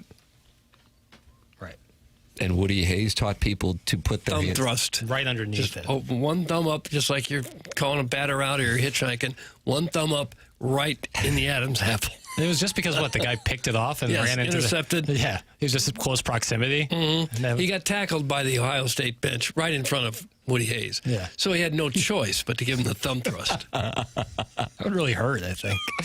Would you support Drinkwitz tripping Ryan Williams if he's running down wide open after more confusion amongst the Missouri safeties on Saturday at around 12:30? Like that Jets coach in Miami did that one time where he leaned his leg out. That was unbelievable. Tomlin did something similar, too.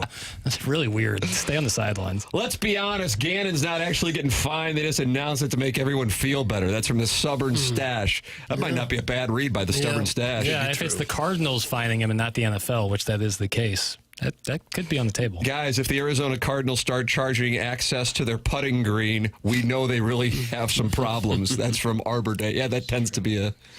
I can use the bathroom in the game. Guys, as a sophomore in high school, I missed my block 2 players in a row in varsity mop-up time. Got our running back blown up twice. Came to the sideline. The head coach grabbed me by the face mask, yelled at me, then tossed me to the side like I was nothing. My dad was a mere 15 feet away on the sideline, and he didn't say a thing. No apologizing, just a lesson learned. That's from Scott's Wrinkled Ballsack.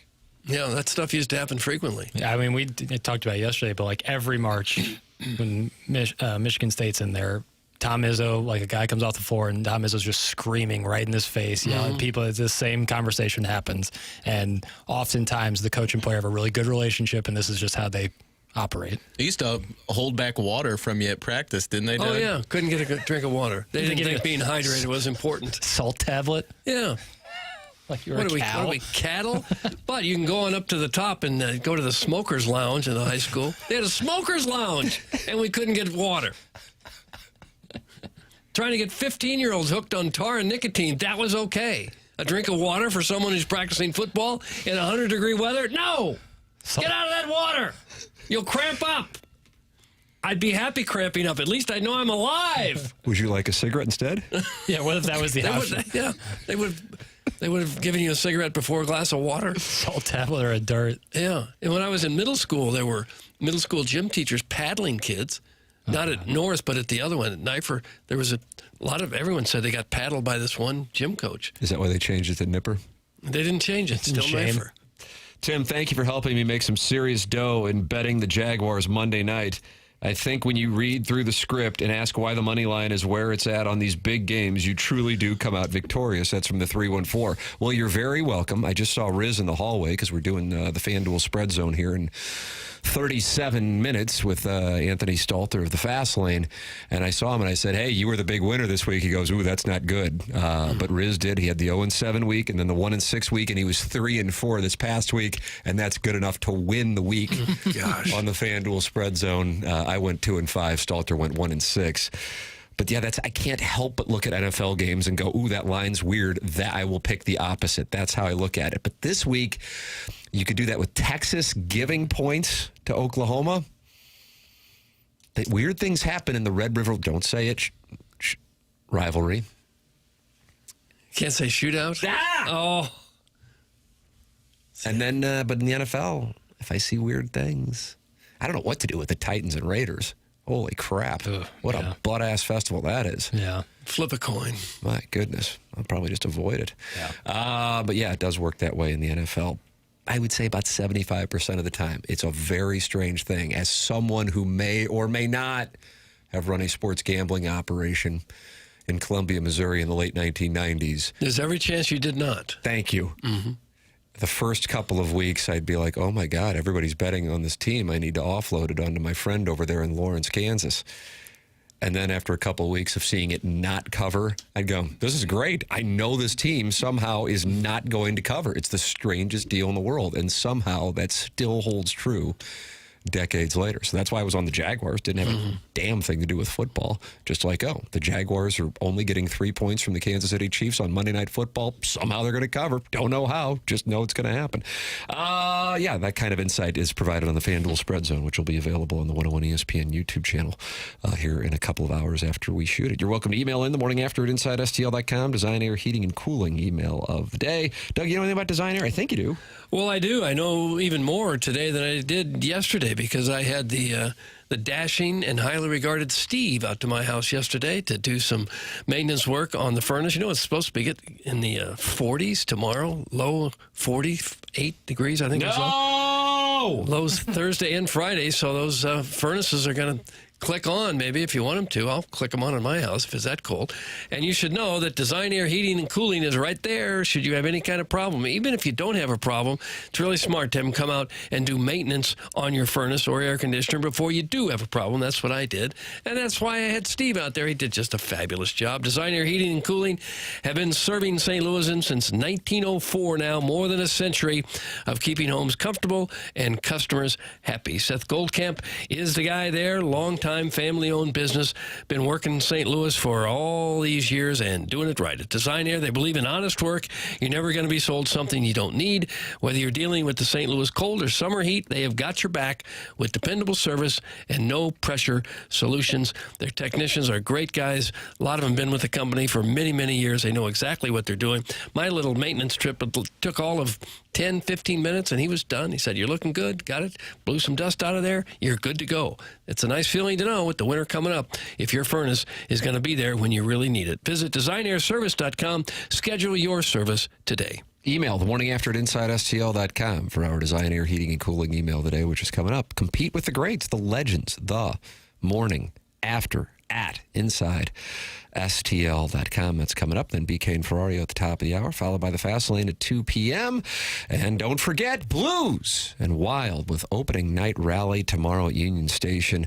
And BK and Ferrario in the Fast Lane broadcasting from Enterprise Center as well. The 101 ESPN opening rally party gets underway at 3 p.m. and goes to 5:30. And then Alex Ferrario will be right here on 101 ESPN at 6 p.m. to kick off the festivities with the puck drop at 7 p.m. between the Blues and the Wild. Right here on 101 ESPN. This is TMA.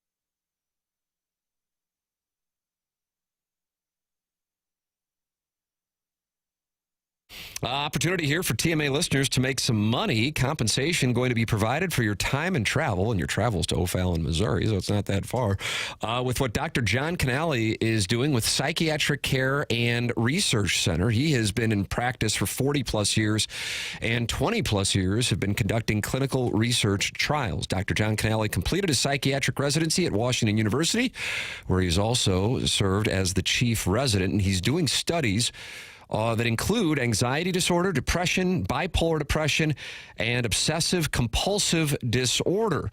So if you are interested in participating in these clinical research trials, compensation will be provided for both your time and your travel. And again, they're taking place in O'Fallon, Missouri. If you are interested, call 636-244-3593, 636-244-3593, or you can check out their website. I'll say it twice, pcrc-stl.com. That's pcrc-stl.com. Compensation provided for your time and your travel. O'Fallon, Missouri is where it's taking place for these clinical research trials with Dr. John Canale. Online at pcrc-stl.com.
So this is Gwen Stefani and Moby? Yeah, South Side. Is it? I don't know. And this is a tribute to St. Gabriel? Might as well be. But it doesn't sound like that's what the intent was. Gwen Stefani went to St. Gabriel's now? Yeah. She class like 88? How old do you think Gwen Stefani is? Is 50 too old? No, I would say at least that. 100% 50. I am going to go with 52. 53. She turned. She's going to be turning 50, or she just turned 56. She just turned 56 wins again. Okay. And she's married to Blake Shelton. Right. But she was married to Gavin Rossdale. Correct. They broke up in 2016. Mount Rushmore of Bush songs, go. Of Bush songs? I don't know that I have any. Glycerine. Yeah, Everything Zen was what put him on the map, right? Machine Head. Yeah, that's kind of the jam. My older son likes that one. And you think it's Gavin Rossdale driving around? Don't look at me. I don't know any of them. You want to contribute to this? I don't know none of them. Bush songs, as in shrubbery. Clip that up. Period, like the dot. Boy, I could use a couple boxwoods. All I did was trim it, and it killed it. All I did was trim so the that boxwood. shrub's completely gone? Gone. Yeah, it's like getting a haircut and dying from that. That would be a bad beat. Mm-hmm. I don't know what this is, but somebody just sent in a picture and said they're a Mizzou grad and they're on top of a mountain in a tank top wearing a Cardinal shirt. I don't know what it means, though. It's just from the 314. Oh, yeah. Is that Mount Everest? I don't know. It kind of looks like Alan. There's a real situation on that Mount Everest right now. What's going on Mount Everest? I think there's like hundreds of people stranded because of some storm that rolled in. I thought you could only go like summit it in the summer. I thought this was like the no-go time. I could be way off on that. I know at one point there's only like a small window where you can actually summit it. Hundreds of hikers have been rescued from Mount Everest after a severe snowstorm. Whew. Cats and dogs. Let me see what I got here, Doug. About 900 hikers, guides, and other staff who were stranded by a weekend snowstorm on the Chinese side of Mount Everest have reached safety. A severe storm struck the area Saturday night, cutting off access to where the hikers were staying in tents at an altitude of more than 4,900 meters. That's 16,000 feet to you and me, Russ. In all, 580 hikers and more than 300 guides, yak herders. Yak herders? I just read what's in the teleprompter. What kind of job is that? I'm going to herd yaks. And other workers were stranded. About 350 hikers were able to descend by noon Monday, and the rest had arrived by Tuesday. Some hikers had hypothermia, and a dozen of them were escorted to a meeting point by teams with food, medicine, heating, and oxygen supplies. Yeah. I saw some TikTok of some guy who summited it, and he was at the top, and he was just like, basically, he was like, not worth it. He was like, his whole face was completely frozen. I wouldn't think so. He was like, where's the fun in There's that? like giant sores on his face. Oh, from the yaks, probably. Because it takes a long time, because you have to like acclimate to the altitude once you get to a certain point. And did you say 16,000 feet? Yeah. So that's too high for a helicopter to go get you, right? Yeah. If you're once you get to a certain that's point, why there's a bunch of bodies up there, just frozen. You just kind of they're land markers, right? Yeah, like death camps. you're at a certain point, right? Because there's the body of so and so. Yeah, it's like death zone. and he isn't going anywhere. Right. But let's He's keep been there going. for decades. Let's keep going anyway, because this is so much fun. Well, that's the thing. Once you get to a certain point, it's either you are coming down on your own, or that's where you'll stay forever. It's really crazy, and people spend ungodly amounts of money to do it. Just to be able to say they did it. Yeah, see the world from the highest point. How about the people that climb up the sides of rocks? Have you seen these videos? Climb like rock climbers, like spelunking. Spelunking, that's going in caves, isn't it? Right. But this is where you hammer something in the side of the rock and you climb up. There's that like a way. mat Those underneath. free climbers are absolutely insane. Doug's shaming the working man again. People have to herd stuff, yaks or otherwise. That's from Jackson's boy body. Well, how many yaks need herding? 6. And what are they doing up there on Mount Everest anyway? What good are they there? Gallivanting. Correct. Yeah. I'm sure there are plenty of yak salesmen. Does Doug know anything? Show prep! Oh. But my mom loves you. I don't see it. That's from the 314. Guys, I saw Gwen and Blake at Coconuts at the lake this summer. That's from Hottie Toddy. Oh, really? Oh, things been going rough for them? I don't know. Hottie Toddy, good gosh almighty. Doug, they're hosting Washington State in a game that you're confused by being on the schedule. 32.5 points. I wouldn't touch it. I thought you were on Ole Miss. I think Ole Miss is really good, but those like giant spreads, like one thing goes wrong and it totally blows that up. Or a fourth quarter where your heart's not in it. I can't all good conscious give that out.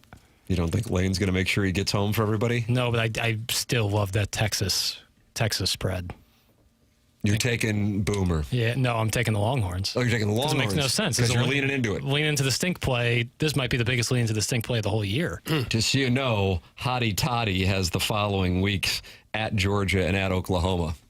So do you think that they need to kind of go crazy on the Cougars? No, I'm just telling you that they might be in classic look-ahead mode. I know, that's what the question you have to ask yourself. So if you think that there's some losses ahead of you, you might want to go crazy. But if you think, if you're trying to save up for those games, then the 32 might be. Let me tell you something, though, and I want everybody to listen to me and listen to me real nice like, because I know we got a lot of Ole Miss alums in this audience. If they are able to get out of at Georgia and at Oklahoma with just one loss, I don't know how not only they are in the college football playoff, but I want everybody to listen to me and listen to me real nice like, because they don't have one. They're not in Atlanta for the SEC championship game. Because following at Georgia and at Oklahoma, they've got Lenoris. They've got the Citadel. It's a classic rivalry game. Yeah. If you can get Washington State on October 11th and Citadel on November 8th, you've got yourself a little test. They host, maybe it'll be Billy Napier, Sunbelt Billy. Maybe it'll be somebody else on the 15th of November, another week off, and then they travel to Stingray and Mississippi State. So, hotty toddy, you might be able to put into the SEC championship, right? If they can go 1-1 with the trips to Athens and Boomer Sooner. That's what I'm saying about Boomer Sooner. Short the market. That's what I'm telling you. I'm just looking at the schedule. Short the market. I don't know how you can. It's not an indictment of them. Sure. Just saying, look at the schedule. Schedule's brutal. If they can withstand the storm without Mateer, and he can come back for like the meat of that troubled schedule for the Sooners. He's not playing this weekend. No. I was watching Venables talk yesterday, unless he's just blatantly lying. They got Texas, Doug, don't say shootout, Red River rivalry. Okay. Then they go to travel to see Lenoris. Then they're at home against Hottie Toddy. Then they're at Jackson's guy, Josh Heupel. Then they're at Alabama. Then they're at home against Missouri. And then they're at home against LSU. Godspeed if you can only lose 2 games there. Yeah, for real. You know what I mean? They would be one of the best resumes in all of college football if they only had 2 losses. Yeah, I think they'd be the number 1 seed if they only had 1 loss. Yeah, agreed. So, just do with it what you want. Email in the morning after at InsideSTL.com. Design, air, heating, and cooling email. The day's coming up next. TMA 101 ESPN.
Welcome back. Morning after.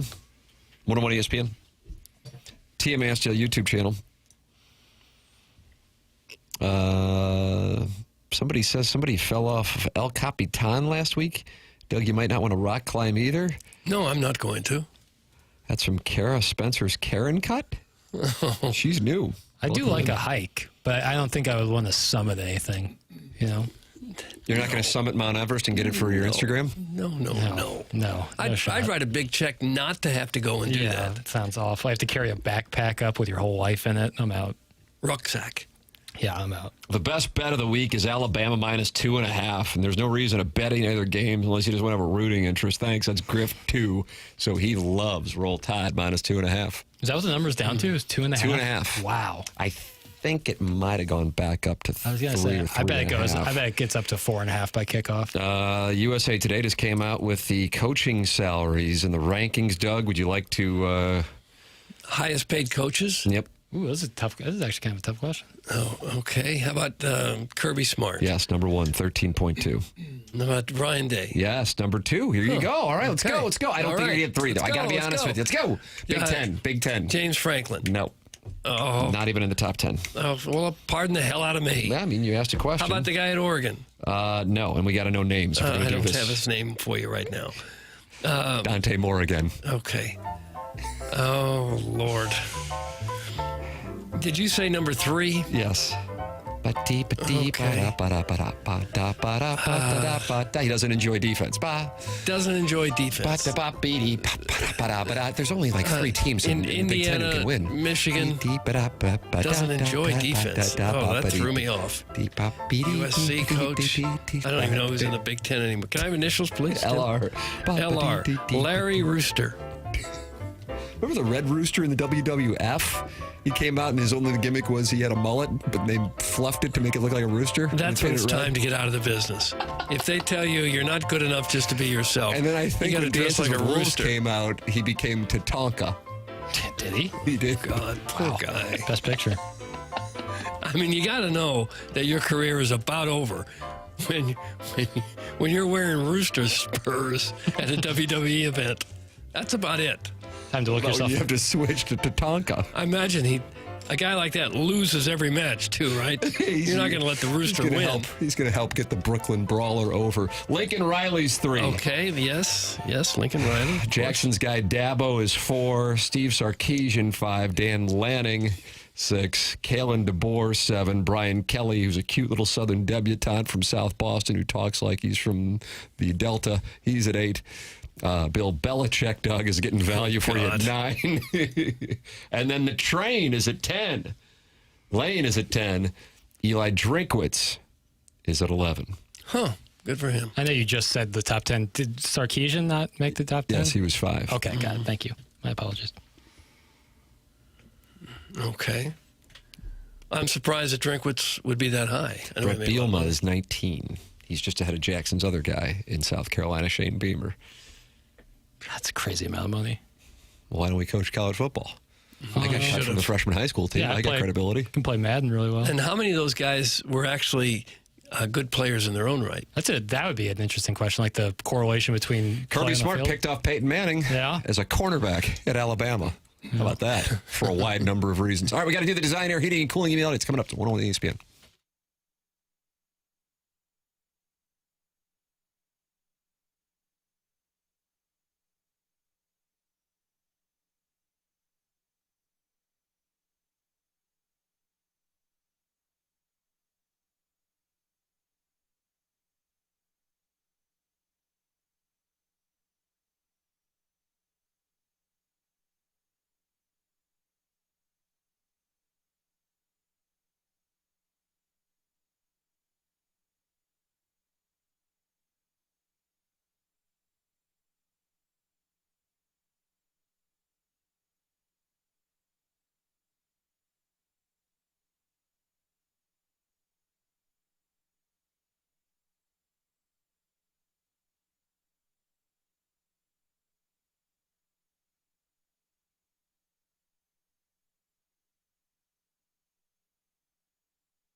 This is Jackson with the Sports Center update, driven by Johnny Londoff Chevrolet and Johnny Londoff Autoplex. Blues open up the season tomorrow evening, and you can hear it right here on 101 ESPN against the Wild. Pregame at 6 p.m., puck drop at 7. That was another Sports Center update, driven by Johnny Londoff Chevrolet and Johnny Londoff Autoplex. See them at londoff.com. Chevy, together we drive. Are you kidding me?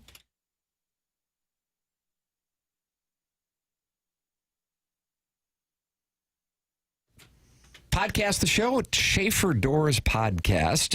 That is on the 101 ESPN app and the TMA STL app. Schaefer Doors online at SCHAEFER door.com. That's Jason Gosrow and his team. And if you run into any issues with your garage door, whether this be residential or this be commercial, Schaefer Door is the company to work with. It's Schaefer Door Company online at SchaeferDoor.com. And they set up a number for TMA listeners to call 636-782-3608. That's going to give you the quickest response time. It's Schaefer Door Company online at SchaeferDoor.com. Ladies and gentlemen, it's time for the Design, Air, Heating, and Cooling email of the day. Ooh, that was the Wrong. Gosh. Doug is... How long have we been One doing foot it? in Chicago. I guess so. With all due respect to Wayne Gretzky, there is only one great one, and he was running point on TMA on October 8th, 2025. Just off the charts good today. The man is playing chess whilst everyone else is playing DRAUGHT.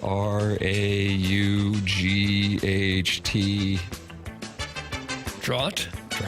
It's another name for checkers. No. And that's why I refuse to continue this email with a sexual reference of any kind. It would cheapen the meaning of this very email. Besides, I am in emotional turmoil. My guy and I had a fight.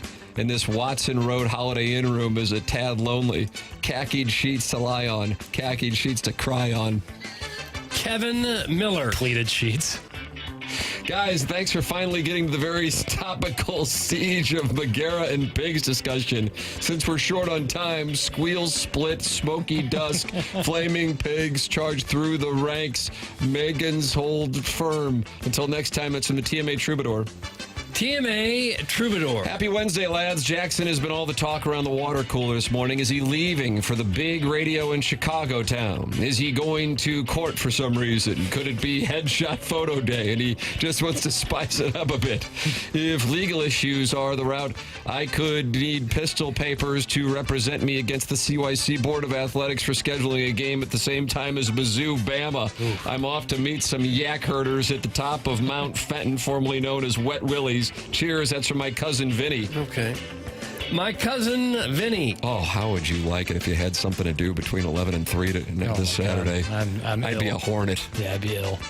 And finally, listeners, we have a big announcement here on 670 The Score, live on the Reginald and the Warhog Show. We can now report that we have landed an up-and-coming talent to produce the show named Action Jackson for the mean streets of Olivet, but the Hamptons while summering. You may be familiar with his work in St. Louis, where he produced a show with a word-perfect document, sometimes remembered to play drops, and handled the pronunciation of last names well. Most recently, he has been a regular guest on Gareth's pretentious Movie Boy podcast. He comes to us with bright eyes and a can-do attitude as an NBA enthusiast who is going to be learning puck as our NHL correspondent. We tripled his salary, but also had to create a support role for his friend Mark. But we got it done, and he will join us on January 1st. That's from Shooter McGavin, the Vice President of Shady Video Poker Protections. Shooter McGavin. That's what we have for the Design, Air, Heating, and Cooling email today. Doug, do you have any answers to what you got? None of them just jump out at me. I'm going to go Kevin Miller. Shooter jumps out all day. Lucas. Congratulations to Shooter McGavin. You have won the Design, Air, Heating, and Cooling email today. And if you work with Mentality, you're going to win at life. Get tested at Mentality. Go to mentalityhealth.com. If you are feeling sluggish, if you are not feeling like yourself, if your family's noticing something is just off, that's where Mentality can help. If the bedroom could talk, would you have anything to brag about? It could be you're getting older, work stress, or the undeniable fact that we're all becoming our kids' personal unpaid Uber drivers. And it could also mean your testosterone's calling it quits and you never got the memo. Mentality can help change that. Stop being tired of being tired. Get back to the guy you used to be. Visit mentalityhealth.com and reserve your spot today. That's at mentalityhealth.com. Time for us to shut it down. BK and Ferrario are next. For Jackson Burkett, for Chairman Kurt, for Martin Kilcoyne, for my brother Kevin, for Douglas Elvin Vaughn, I'm Tim McKernan. This has been TMA, presented by Brown & Crouppen on 101 ESPN.